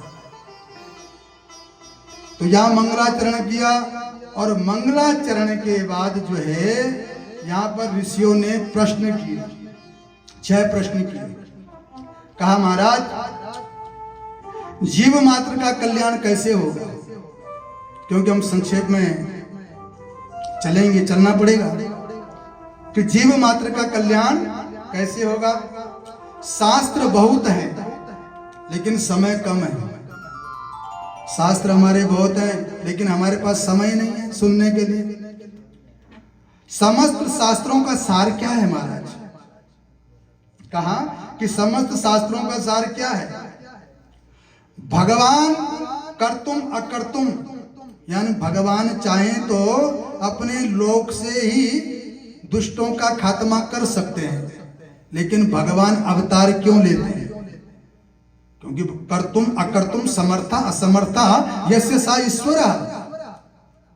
भगवान चाहे तो अपने बैकुंठ से ही जो है रिमोट कंट्रोल के द्वारा दुष्टों का खात्मा कर सकते हैं, लेकिन भगवान अवतार क्यों लेते हैं? ये प्रश्न कर रहे हैं सौनकादि 88,000 ऋषि। और भगवान अवतार क्यों लेते हैं और कितने अवतार लिए, इस प्रकार से जो है प्रश्न किया। और जीवन का परम लक्ष्य क्या है? और जब भगवान अपने लोक को चले गए तो धर्म किसकी शरण में गया? और ये भागवत कब लिखी गई महाराज, ये भी आप हमें बताओ। इस प्रकार से जो है यहां प्रश्नों की झड़ी लगा दी कि भागवत कब लिखा गया। तो आओ भागवत कब लिखा, इस प्रसंग को हम श्रवण करें। कौशिकी संहिता में एक प्रसंग आता है। एक बार नारद जी कैलाश पर्वत पर गए। जब कैलाश पर्वत पर नारद जी गए तो भोले बाबा तो थे नहीं वहां, मां पार्वती अकेली थी। और मां पार्वती से कहने लग गए कि आज भोले बाबा दिखाई नहीं पड़ रहे, कहां गए? तो मां पार्वती ने कहा कि कहीं अपने भक्त के पास गए होंगे, किसी ने याद किया होगा उनको। तो आज यहां नारद जी ने मां पार्वती से कह दिया कि देखो मां, तुम्हें बार बार जन्म लेना पड़ता है और तुम्हारे पति जो है अजर अमर है, उनका ना कभी जन्म होता है ना कभी उनकी मृत्यु होती है। अगर वो तुम्हें चाहें तो तुम्हें भी अपनी तरह बना सकते हैं, लेकिन वो ऐसा चाहते ही नहीं है। आज जो है मां पार्वती को थोड़ा भड़काऊ में ला रहे हैं। तो कहा कि देखो भोले, तुम कहती हो भोला भोला, लेकिन वो तो बड़ा चालाक है, अपने आप तो जो है अजर अमर है और तुम्हें बार बार जो है इस संसार में आना पड़ता है। तो मां पार्वती ने कहा कि नारद जी, मेरा तो कभी जन्म ही नहीं हुआ और ना कभी मेरी मृत्यु हुई, मैं तो हमेशा शाश्वत हूं। तो नारद जी ने कहा तुम्हें पता है जो तुम्हारे स्वामी के गले में जो मुंडों की माला है ना, कभी तुमने उसके बारे में पूछा कि वो मुंड की माला किसकी है? तो मां पार्वती ने कहा कि आप ही बताओ किसके हैं। तो नारद जी ने कहा कि जब जब शंकर जी से तुम्हारा बिछोड़ा हुआ, तुम्हारा वियोग हुआ, तो तुम्हारा बिछोड़ा जो है बर्दाश्त नहीं कर पाए, और तब तब जो है उन्होंने तुम्हारी मुंडों की माला धागे में पिरो करके अपने गले में धारण कर रखी है। अगर तुम भी भोलेनाथ की तरह शाश्वत रहना चाहती हो तो तुम उनसे अमर कथा सुनो। इस प्रकार से जो है यहाँ नारद जी ने पार्वती जी को समझाया और नारायण नारायण करके जो है अपने गंतव्य को चले गए। यहाँ पार्वती मैया को क्रोध आ गया कि हम तो भोला समझ करके जो है भोलेपन में रहते थे, लेकिन इन्होंने मुझसे इतनी बड़ी गुप्त बात छुपा करके रखी। मेरा जन्म होता है, मरण होता है और ये अजर अमर है। इस बात को जो है आज लेकर के मां पार्वती बैठ गई। सायंकालीन के समय में जब भोले बाबा आए तो आज मां पार्वती ने कोई स्वागत सत्कार नहीं किया। पहले जो है जल सेवा पूछती थी, क्या लोगे स्वामी, ठंडा लोगे गर्म लोगे, लेकिन आज कुछ नहीं पूछा। और भगवान शंकर तो अंतर्यामी है। भगवान शंकर समझ गए और मुस्कुराते हुए कहा, देवी क्या बात है, आज तुम उदास बैठी हो, क्या हो गया? कहीं नारद जी तो नहीं आए थे? और जैसे ही ऐसा बोला कि नारद जी नहीं आए थे तो मां पार्वती और आग बबूली हो गई कि आप लोगों ने तो नारद को बदनाम कर रखा है। जैसे हम लोग बोलते हैं, जो इधर की बात इधर करे और उधर की इधर करे उसको नारद बोल देते हैं। तो जब मां पार्वती आग बबूली हो गई, क्रोधित हो गई, तो भगवान शंकर फिर मुस्कुराए, देवी तुम इतनी क्रोधित क्यों हो रही हो? मैं तो इसलिए कह रहा हूं, इसलिए पूछ रहा हूं कि वो तुम्हारे गुरु है ना, क्या पता तुम्हें कुछ उपदेश दे करके गए हो। जब इस प्रकार की बात कही तो मां पार्वती ने कहा कि हाँ, मुझे कुछ उपदेश दे करके गए हैं। तुम अपने आप को जो है बड़ा भोला भाला दर्शाते हो, लेकिन तुम भोले भाले नहीं हो। तुमने आज तक जो है मुझे अमर कथा नहीं सुनाई, तुमने इस रहस्य से हमेशा मुझे दूर रखा। भगवान शंकर ने कहा, देवी देखो, कथा जो है अधिकारी को ही सुनाई जाती है। जिसको कथा की प्यास ही ना हो उसको कथा कभी सुनानी नहीं चाहिए। तुमने कभी पूछा ही नहीं, तुमने अमर कथा के बारे में कभी पूछा नहीं, इसलिए मैंने कभी तुम्हें सुनाया नहीं। अगर तुम्हारे मन में आज अमर कथा सुनने की प्यास जगी है तो हम तुम्हें अवश्य इस कथा को सुनाएंगे। लेकिन कथा जो है एकांत का विषय है, जहां मन जो है स्थित हो जाए उसको कहते हैं एकांत। तो कहा कि चलो हम तुम्हें अमर कथा सुनाएंगे, लेकिन यहाँ नहीं। आज भगवान शंकर ने अपने बूढ़े बैल नंदी को बुलाया, दोनों सवार हुए और चले गए कहाँ? अमरनाथ की तरफ। कैलाश से अमरनाथ की तरफ चले गए। अब वहां जो अमरनाथ की यात्रा पर गया होगा तो वहां पर जो है एक तो बालटाल से जाते हैं और एक जो है, मैं भी दोनों तरफ से गया हूं, जहां पर शेषनाग को उतार के रख दिया भगवान ने। पहलगाम होते हुए वहां पर नंदी जी को खड़ा कर दिया और फिर जो है गुफा में चले गए। गुफा में चले गए, भगवान शंकर ने अपना डमरू बजाया कि कोई जीव जो अनाधिकारी है कहीं वो ना सुन ले इस कथा को। आज सारे जितने भी जीव जंतु थे, पक्षी थे, सारे उड़ा दिए वहां से। अब जो है पार्वती को कहा कि हम तुम्हें कथा सुनाने जा रहे हैं, लेकिन मुझे जो है तुम्हारी स्वीकृति चाहिए। बीच में हुंकारे, कहा तुम्हें जो है हुंकारे भरने पड़ेंगे। जैसे छोटे छोटे बच्चे ना अपनी दादी से नानी से कथा सुनते थे तो बीच में दादी या नानी माँ कहती थी कि बेटा कि कहीं मैं कथा कहती रहूं और तुम सो जाओ, इसलिए बीच में हुंकारे भरते रहना ताकि मुझे पता चले कि तुम सुन रहे हो। तो भगवान शंकर ने माँ पार्वती से कहा कि तुम बीच में जो है हुंकारे भरते रहना। तो पार्वती ने कहा, जी स्वामी, मैं हुंकारे भरती रहूंगी। तो इस प्रकार यहाँ कथा प्रारंभ हो गई। यही कथा थी भागवत की कथा। और जब 10वां स्कंद सुन लिया और यहाँ माँ पार्वती की आंखें लग गई, क्योंकि मेरे भाई बहन, अगर जो कोई कथा ध्यान से सुने उसको तो नींद नहीं आती, लेकिन कई संत कहते हैं कथा जो है दुनिया की व्यथा को मिटाने वाली होती है। तो जिसको अपने बेड पर नींद नहीं आती उसको जो है कथा में नींद आ जाती है। क्यों आती है पता है? जब त्रेता युग में भगवान ने कुंभकर्ण को मारा था तो एक नारी बड़ी बिलख बिलख करके रो रही थी। तो भगवान ने जब उसका रुदन सुना तो भगवान उसके पास गए, कहा देवी तुम इतना क्यों रो रही हो? क्या तुम्हारा पति था? कहता नहीं। तुम्हारा भाई था? कहता नहीं। तुम्हारा चाचा था? कि नहीं। तो फिर इतना जब तुम्हारा कुछ भी नहीं था ये, तो तुम इतना जोर जोर से क्यों रो रही हो? कहा ये मेरा सर्वस्व था, मुझे 6 महीने किसी के दरवाजे पर नहीं जाना पड़ता था, आपने तो मेरा खजाना ही लूट लिया, अब बताओ मैं कहाँ जाऊं? तो भगवान राघवेंद्र सरकार ने कहा था कि कलयुग में मेरी कथाएं बहुत होंगी, राम कथा, श्रीमद् भागवत कथा। जो व्यक्ति, जो श्रोता जो है ध्यान से कथा ना सुने, तुम जो है उसके सिर पर बैठ जाना। तो इसलिए कथा में नींद आई जाती है। तो यहां मां पार्वती भी निद्रावश हो गई। जब मां पार्वती निद्रावश हो गई तो वहीं एक घोंसले पर जो है एक तोते का अंडा पड़ा हुआ था, और जितनी कथा उसने मां पार्वती ने सुनी उतनी कथा जो है वो भी सुन चुका था। और कथा जब उसने सुनी तो अंडे को फाड़ करके बाहर आ गया। अब उसने देखा कि मां तो सो गई, अगर हुंकारे नहीं भरे तो भगवान कथा को बंद कर देंगे। तो यहाँ मां निद्रावश हो गई। अब वो जो हुंकारे, वो तोते का शावक, वो तोते का बच्चा जो है हुंकारे ओम ओम ओम स्वीकृति देने लगा। ब्रह्म मुहूर्त हुई।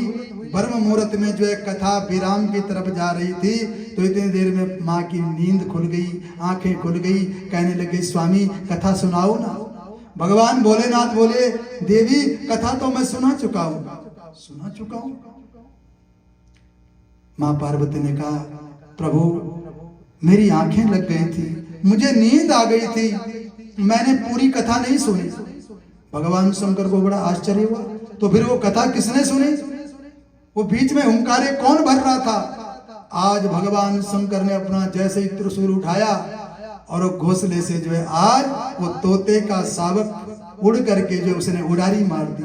भगवान शंकर ने देख लिया कि यही जो है चोर है, इसने मेरी कथा चुराई है। तो मेरे भाई बहन, आज भगवान शंकर उसका पीछा करने लग गए। आगे आगे वो तोते का शावक, वो बच्चा उड़ रहा है, पीछे से भगवान। और वहां आज वो तोते का शावक कहां पहुंचा? व्यास गुफा में। आज जो है साम्य प्रास नामक आश्रम में, जहां व्यास देव जी की पत्नी धृताक्षी जो है प्रातः काल जमाई ले रही थी, और उस तोते के बच्चे ने देखा कि कहीं बचने का रास्ता नहीं है, एक ही रास्ता है। तो उसी समय जो है वेद व्यास जी की पत्नी के मुख के द्वारा उनके उधर में चला गया। और भगवान शंकर भी इतनी देर में पहुंच गए वेद व्यास जी के आश्रम में। और जैसे ही वेद व्यास जी की दृष्टि बढ़ी तो देखा शंकर जी आए हैं। तो वेद व्यास जी ने जो है आज भगवान भोलेनाथ का स्वागत किया, अभिवादन किया। और भगवान शंकर उस समय क्रोध भृंगा में थे, क्रोधित थे। तो वेद व्यास जी ने कहा, भोले बाबा आज इतने क्रोधित क्यों हो, क्या बात है? तो शंकर जी ने कहा कि तुमने कोई चोर देखा है? मेरा एक चोर आया है। वेद व्यास जी मुस्कुराने लगे कि अगर विष्णु जी कहते तो हम मानते।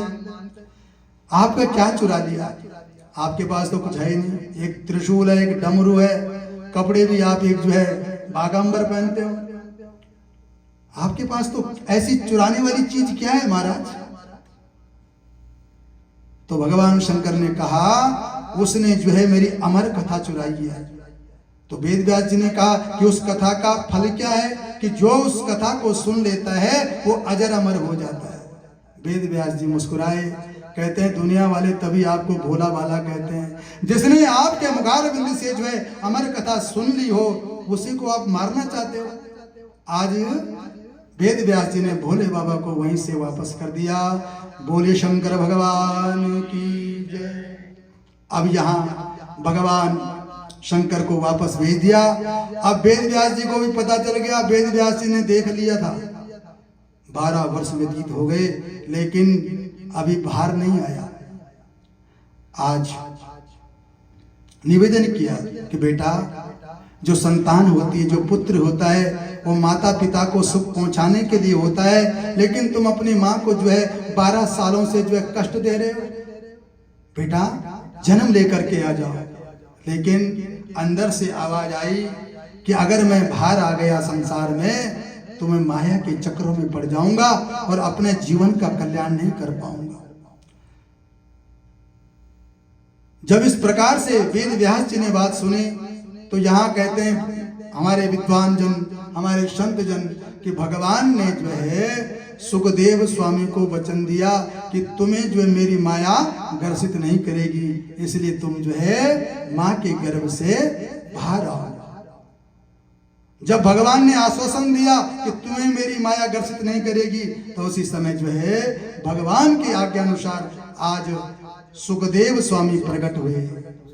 यम प्रव्रजंत मनुपे तमपेत कृत्यं द्वैपायनो बिरह का तरया जुहाव पुत्रेति तन्मयतया तरवो विनेदु तम सर्वभूत हृदयं मुनिमानतोस्मि। यम प्रव्रजंत मनोपेतमपेत कृत्यं द्वैपायनो बिरह कातर आजुहाव। जैसे सुखदेव स्वामी प्रकट हुए, न पिता की तरफ देखा न माँ की तरफ देखा, भगवान को याद करते करते जो है भगवान को प्राप्त करने के लिए चल पड़े। घर की तरफ नहीं देखा, माँ की तरफ नहीं देखा। जिनका अभी यज्ञोपवीत संस्कार भी नहीं हुआ, यहाँ जो है जैसे हम जाते हैं ना अपने घर से, तो हम पुनः अपने घर को जाते हैं, लेकिन इनका जाना कैसे है? जिस घर से एक बार निकल गए वहां दोबारा नहीं आना। सुखदेव स्वामी का जाना ऐसा है। अगर हम लोग जो है अपने भारत जाते हैं तो फिर दोबारा आते हैं यहाँ। तो भारत में जैसे वृंदावन चले जाएं, हरिद्वार चले जाएं, बद्रीनाथ चले जाएं, द्वारकानाथ चले जाएं, तो कुछ समय वहां रहेंगे, भगवान के दर्शन करेंगे, फिर अपने घर को वापस आते हैं। लेकिन सुखदेव जी का जाना कैसा है कि जिस घर से एक बार निकल गए वहां दोबारा नहीं आना। तो जब इस प्रकार से सुखदेव स्वामी के दर्शन किए वेद व्यास जी ने, तो आज व्याकुल हो गए। द्वैपायनो विरह का तरया जुहावा, कहा बेटा रुक जाओ, एक बार हमारी गोदी में तो बैठ जाओ। लेकिन यहां सुखदेव स्वामी ने आज वेद व्यास जी की एक भी ना सुनी। जब सुखदेव जी ने कोई उत्तर नहीं दिया, तो संत जन कहते हैं कि जब सुखदेव स्वामी ने उत्तर नहीं दिया, तो उनकी तरफ से जो है वृक्षों ने उत्तर दिया। तरवो विनेदु, वृक्षों से आवाज आई, वृक्षों ने कहा हे वेद व्यास जी, हम तो आपको बहुत बड़ा ज्ञानी समझते थे, लेकिन आज आपकी दशा देख करके आप तो एक अज्ञानी के भांति जो है पुत्र का पीछा कर रहे हो, पुत्र के मोह में पड़ रहे हो। क्योंकि मोह ही जो है पाप का कारण है। जिस वेद व्यास जी ने दुनिया वालों को ज्ञान दिया, कहा द्वयक्षरस्तु भवेन मृत्यु स्त्रेयक्षरम ब्रह्म शाश्वतम ममेति च भवेन मृत्यु न ममेति च शाश्वतम। ममता ही मृत्यु है और ममता से रहित ही अमर है। यानी अगर ममता हो गई तो समझो मृत्यु है। ममता ही मृत्यु का कारण है और ममता रहित अमर है। यहां वृक्षों ने जो है अपनी तरफ से जवाब दिया कि हम तो आपको बहुत बड़ा संत समझते थे। हमारे अंदर भी देखो, हमारे इतने फल होते हैं, हमारे बच्चे ही हैं वो। हम अपने लिए कभी जो है, वृक्ष कभी फल नहीं खाता, नदी कभी अपना पानी स्वयं नहीं पीती, वृक्ष कबहु न फल भगे, नदी न संचय नीर। जो पानी है वो स्वयं पानी नहीं पीता, वो दूसरे के लिए। वृक्ष कभी फल नहीं खाता, वो दूसरों के लिए। आज वृक्ष कह रहे हैं हम तो आपको बहुत बड़ा संत समझते थे, लेकिन आपकी दशा को देख करके हमें आप पर तरस आ रहा है। लेकिन यहाँ वेद व्यास जी ने, वेद व्यास जी पुत्र मोह में इतने व्यस्त हो गए, इतने मस्त हो गए, उन्होंने किसी की बात नहीं सुनी और पीछा करते रहे, दौड़ते रहे आज अपने बेटे के पीछे। और एक जगह पर क्या देखा, कुछ लड़कियां स्नान कर रही थी, सरोवर में स्नान कर रही थी।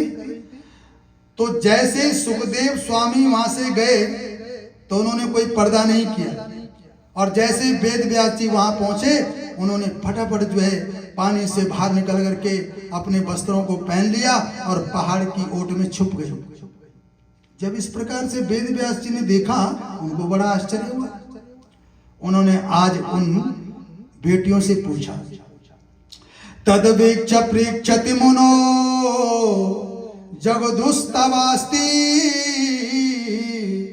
स्त्री पुंविदान तु सुता स विवेक दृष्टे। मेरे भाई बहन, वेद व्यास जी ने कहा मेरी बेटियों, मेरी एक बात सुनो, मेरे प्रश्न का जवाब दो कि जब तुम्हारी उम्र का मेरा बेटा इस रास्ते से गया तब तुमने कोई पर्दा नहीं किया, और जब मैं आया तो तुमने पर्दा किया। तुम्हें जो है मेरे बेटे से पर्दा करना चाहिए था, क्योंकि वो तुम्हारी उम्र का था। अगर तुम मुझसे पर्दा भी ना करती, मैं तो तुम्हारे बाबा परबाबा के समान हूं।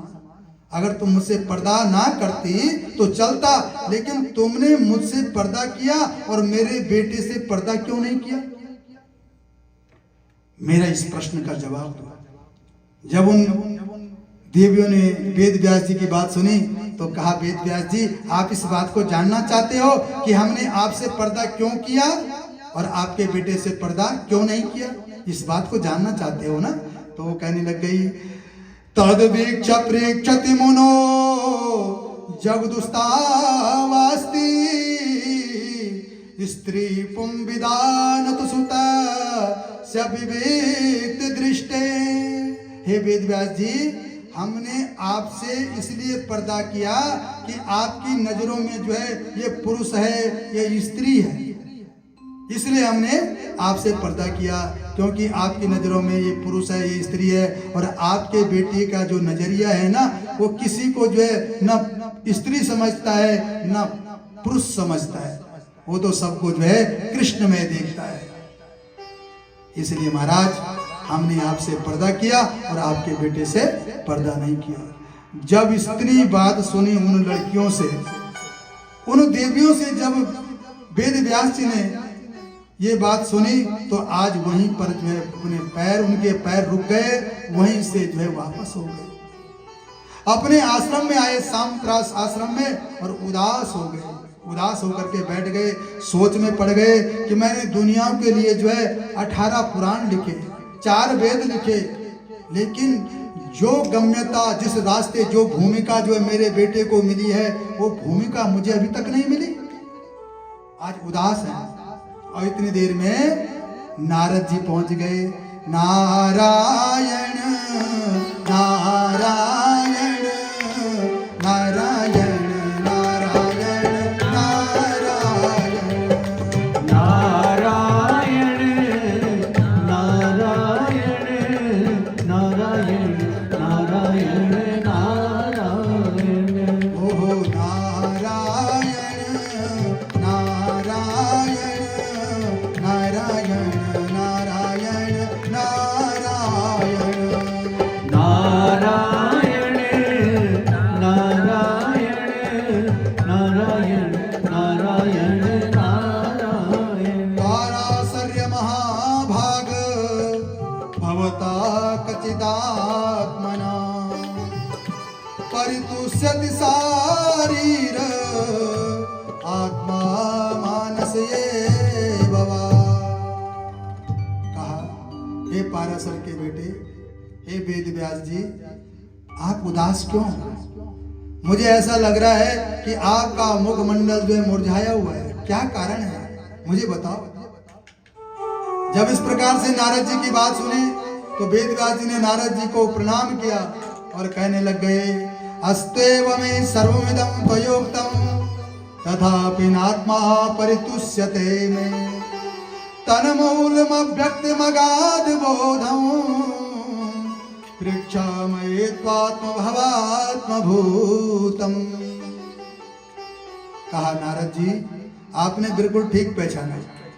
आपने मेरे मुखमंडल पर जो है जो उदासी देख रहे हो, आपने बिल्कुल पहचाना। आज सारा वृत्तांत सुनाया कि मेरे घर में बेटा जन्म लेकर के आया था, लेकिन नारद जी, जिस भूमिका में मेरा बेटा विचरण कर रहा है, वो भूमिका मुझे अभी तक नहीं मिली। मैंने दुनिया वालों के लिए कितना बड़ा प्रसाद तैयार किया था, लेकिन अभी तक वो भूमिका मुझे नहीं मिली, जिस भूमिका पर मेरा बेटा विचरण कर रहा है।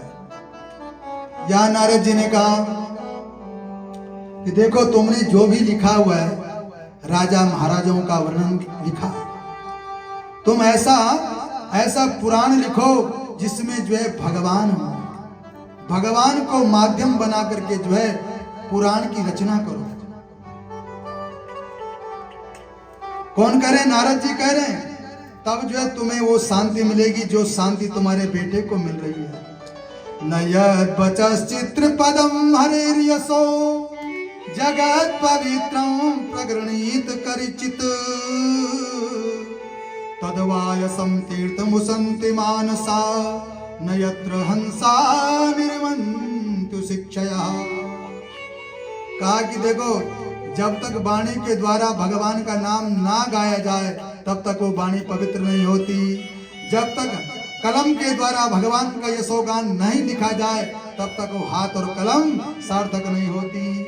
इसलिए अगर तुम्हें वही शांति, वही भूमिका चाहिए, तो तुम्हें जो है भगवान का यशोगान लिखना पड़ेगा। आज नारद जी ने अपना पूर्व चरित्र सुनाया वेद व्यास जी को। सुनो कि अहम पुरातीत भवे भवम मुने दास्यस्तु कस्याश्चन वेदिवादिना निरूपितो बालक रूप योगिना शुश्रूषणे प्रवृषि निर्विवेक्षिता। कहा, हे वेद व्यास जी, मैं पिछले जन्म में एक दासी का बेटा बन करके आया। किसका बेटा? दासी के घर में मेरा जन्म हुआ। और उससे पहले मैं क्या था? उपवर्ण नाम का गंधर्व था। उससे पूर्व एक बार ब्रह्मा जी ने हमें इनवाइट किया, सभी देवताओं को, सभी गंधर्वों को बुलाया और सभी ने जो है वहां पर वेद मंत्रों का गायन किया, वेद मंत्रों का गायन किया। और जब मेरी बारी आई तो मुझे अपने गले पर बड़ा मान था। कई लोगों को अपने गले पर बड़ा मान होता है, कभी भी मान नहीं करना चाहिए। तो नारद जी कह रहे कि जब मेरी बारी आई तो मैंने वहां ग्राम्य गीतम बिगरियन, मैंने वहां गांव का गंदा गाना शुरू कर दिया। मैं भूल गया कि ये देव समाज है। अगर तुम मंदिर में जाकर के फिल्मी गाने लगाओगे तो क्या मंदिर में अच्छा लगेगा? नहीं। मंदिर में जो है, जो भगवान को जो मंत्र प्यारे हैं उन मंत्र का गायन होना चाहिए। जो भगवान से संबंधित जो भजन है उन भजनों का गायन होना चाहिए। लेकिन नारद जी कह रहे हैं मैं इस बात को भूल गया।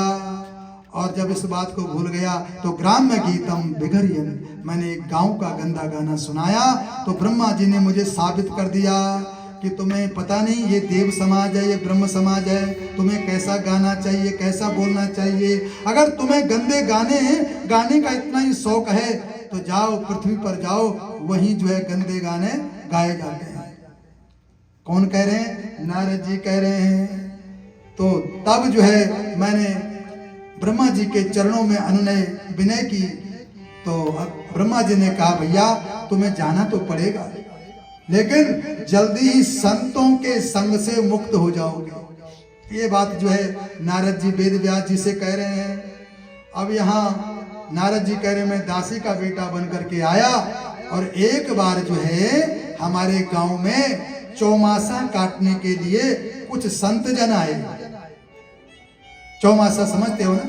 जो बरसात के दिन होते हैं उनको चौमासा कहते हैं। और जो भजनानंदी जो संत लोग होते हैं वो चौमासा में कहीं इधर उधर नहीं घूमते, वो एक जगह में अपना पड़ाव डालते हैं और वहीं भजन कीर्तन करते हैं, वहीं भगवान का ध्यान करते हैं। तो नारद जी कह रहे हैं कि हमारे गांव में भी आए और मेरी माँ जो एक ब्राह्मण के घर में सेवा करती थी और संत लोग जो उसी ब्राह्मण के घर में ठहरे और सेवा करने का मौका मेरी माँ को मिल गया। और मैं भी अपनी माँ के साथ जहाँ पर संत लोग भोजन बनाते थे, भजन करते थे, वहाँ पर जो है गाय के गोबर से पहले लेपन होता था, तब जाकर के संत महाराज वहाँ पर भोजन बनाते थे। तो मैं भी अपनी माँ का हाथ बटाता, कभी मैं माँ को पानी पकड़ा देता, कहीं गाय का गोबर पकड़ा देता। तो इस प्रकार से जब संत महाराज ने हमें देखा तो अपना जो बचा हुआ प्रसाद था वो मेरी माँ को देते, मुझे देते। और उनके प्रसाद जब हमने वो प्रसाद खाया तो जितने हमारे पाप थे वो समाप्त हो गए। कौन कह रहे हैं? नारद जी अपना पूर्व चरित्र सुना रहे हैं। वो चिष्टले पान अनुमोदितो दुजई सकृंस भुंजे तदपास्त किल्बिषा एवं प्रवृत्तस्य विशुद्ध चेतसा तद्धर्म एवात्म रुचि प्रजायते। संतों के संग से और संतों के प्रसाद खाने से जो हमारे मन में मलिनता थी, जो दुष्कर्म थे, वो सभी नष्ट हो गए। अब जो है संत महाराज जैसी क्रियाएं करते, अगर वो कीर्तन करते तो मैं भी कीर्तन करना शुरू कर देता, वो ध्यान करते तो मैं भी ध्यान लगाना शुरू कर देता। नारद जी कह रहे हैं वेद व्यास जी को। और जब चौमासा समाप्त हो गया तो जब मुझे पता लगा कि संत महाराज अपने अपने आश्रमों को जा रहे हैं तो मैंने उनसे अनुनय विनय की कि महाराज मुझे भी अपने साथ ले चलो, क्योंकि मेरा मन अब संसार में नहीं है, मैं आपके साथ ही रहूंगा। जैसा भजन आप करोगे वैसा ही भजन मैं भी करूंगा। नारद जी कह रहे हैं कि वेद व्यास जी, जब मेरी माँ को इस बात का पता चला कि मेरा अकेलौता बेटा संतों के साथ जा रहा है, तो मेरी माँ दौड़ी दौड़ी जो है संतों के पास आई, चरणों में गिर गई कि महाराज मेरा एक ही सहारा है, अगर ये भी तुम्हारे साथ चला जाएगा तो मैं किसके सहारे रहूंगा, आप कृपा करके इसको ना ले जाना। संत समझ गए माँ की पीड़ा को। संतों ने कहा, देख बेटा, अभी तुम छोटे हो, अभी तुम अपनी माँ की सेवा करो, और हम तुम्हें एक मंत्र देते हैं, इस मंत्र को तुम हमेशा नित्य जाप करना। इस मंत्र का कि नमस्तुभ्यं भगवते वासुदेवाय धीमहि प्रद्युम्नाय अनिरुद्धाय नमः संकर्षणाय च।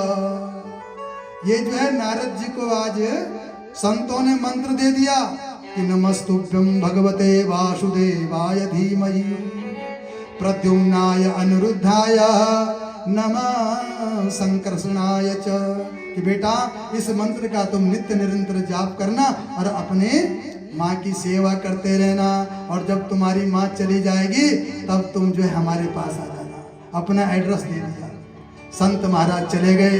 नारद जी कह रहे हैं, जब से संत गए तो मेरा मन उदास रहने लग गया, क्योंकि जैसा तुम करोगे संग वैसा चढ़ेगा रंग। संग का बहुत बड़ा प्रभाव होता है महाराज।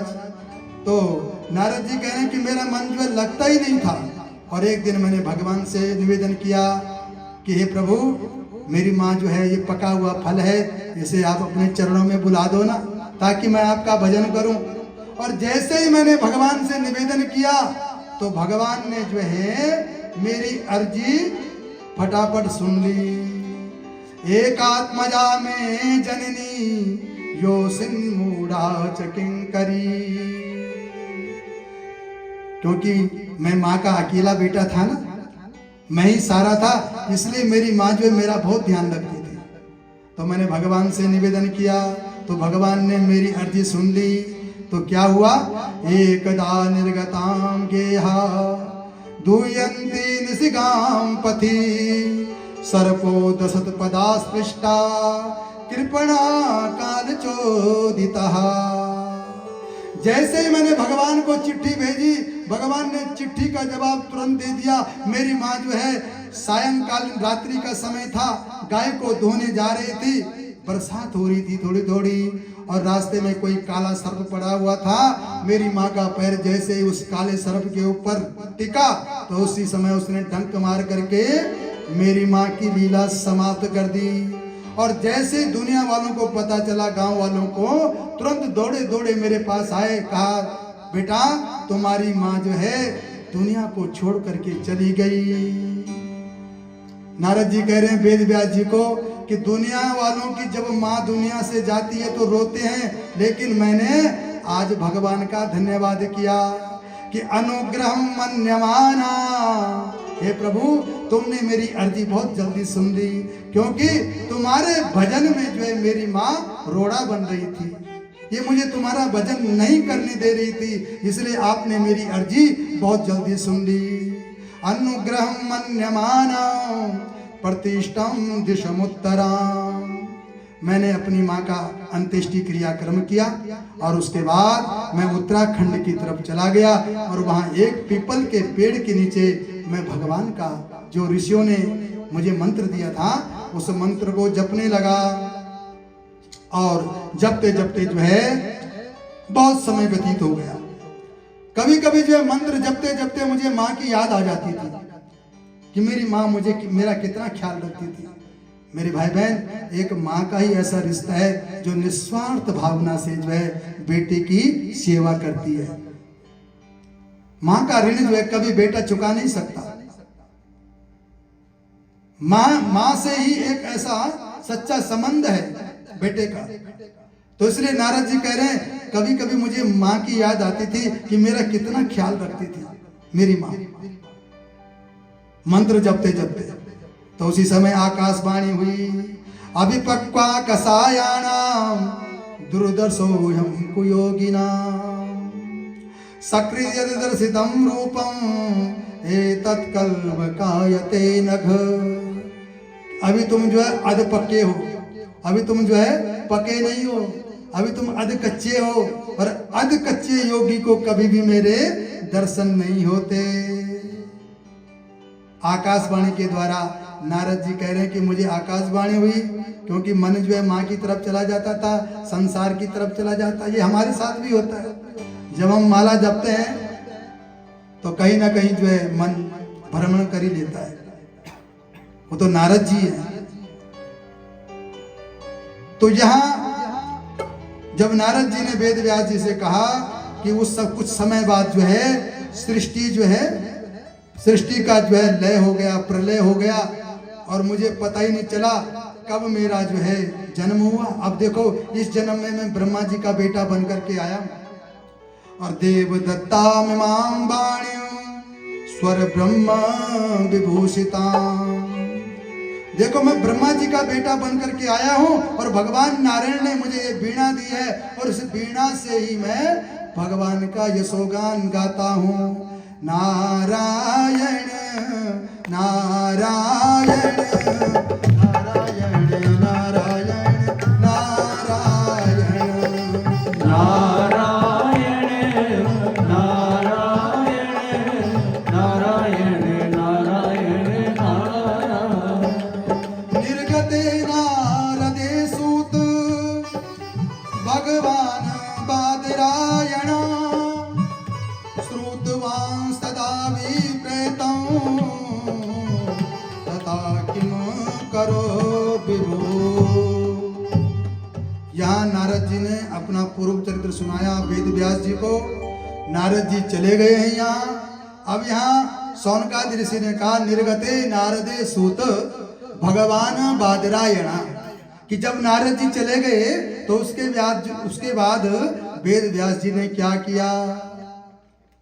ब्रह्म नद्यां सरस्वत्यां आश्रमा पश्चिमे तटे साम्य प्रास इति प्रोक्ता ऋषीणां सत्रवर्धना। उसी समय जो है जहां पर गंगा यमुना सरस्वती, आप बद्रीनाथ गए होंगे तो वहां पर जो है व्यास गुफा है, और वहीं पर जो है सरस्वती। बस मैं आप भी बस विराम दे रहा हूं, 2 मिनट में दे रहा हूं। तो आचमन किया, और आचमन करके जो है आज भगवान के दर्शन किए, भगवान की लीलाओं के दर्शन किए। और भगवान के लीलाओं के जब दर्शन किए तो आज वेद व्यास जी ने कलम उठाई, और कलम उठाई तो आज भगवान का यशोगान प्रारंभ कर दिया। भागवत की कथा से पूर्व जो है हमें महाभारत में जाना पड़ेगा। भागवत में प्रवेश करने के लिए पहले जो है हमें महाभारत में जाना पड़ेगा। कि यदा मृदे कौरव सृंजयानां वीरे स्वतो वीर गतिं गतेषु वृकोदरा वृद्ध गदा विमर्शो भग्नोरुदंडे धृतराष्ट्रपुत्रे। महाभारत में जाना पड़ेगा। जब महाभारत का युद्ध हुआ था तो धृतराष्ट्र के 100 पुत्र थे, जिनको कौरव के नाम से जानते हैं, और पांडु के 5 पुत्र थे, जिनको हम पांडव कहते हैं। तो आज कथा को, क्योंकि समय हो चुका है, तो हमारे पंडित जी की भी आज्ञा हुई है, तो कल जो है हम इस प्रसंग को श्रवण करेंगे। ठीक है जी। तो आज हम कथा को यहीं पर विराम दे रहे हैं। तो कल जो है इस प्रसंग को आगे की तरफ ले जाएंगे। ओम पूर्णमदः पूर्णमिदं पूर्णात् पूर्णमुदच्यते पूर्णस्य पूर्णमादाय पूर्णमेवावशिष्यते। ओम शांति शांति शांति। ओम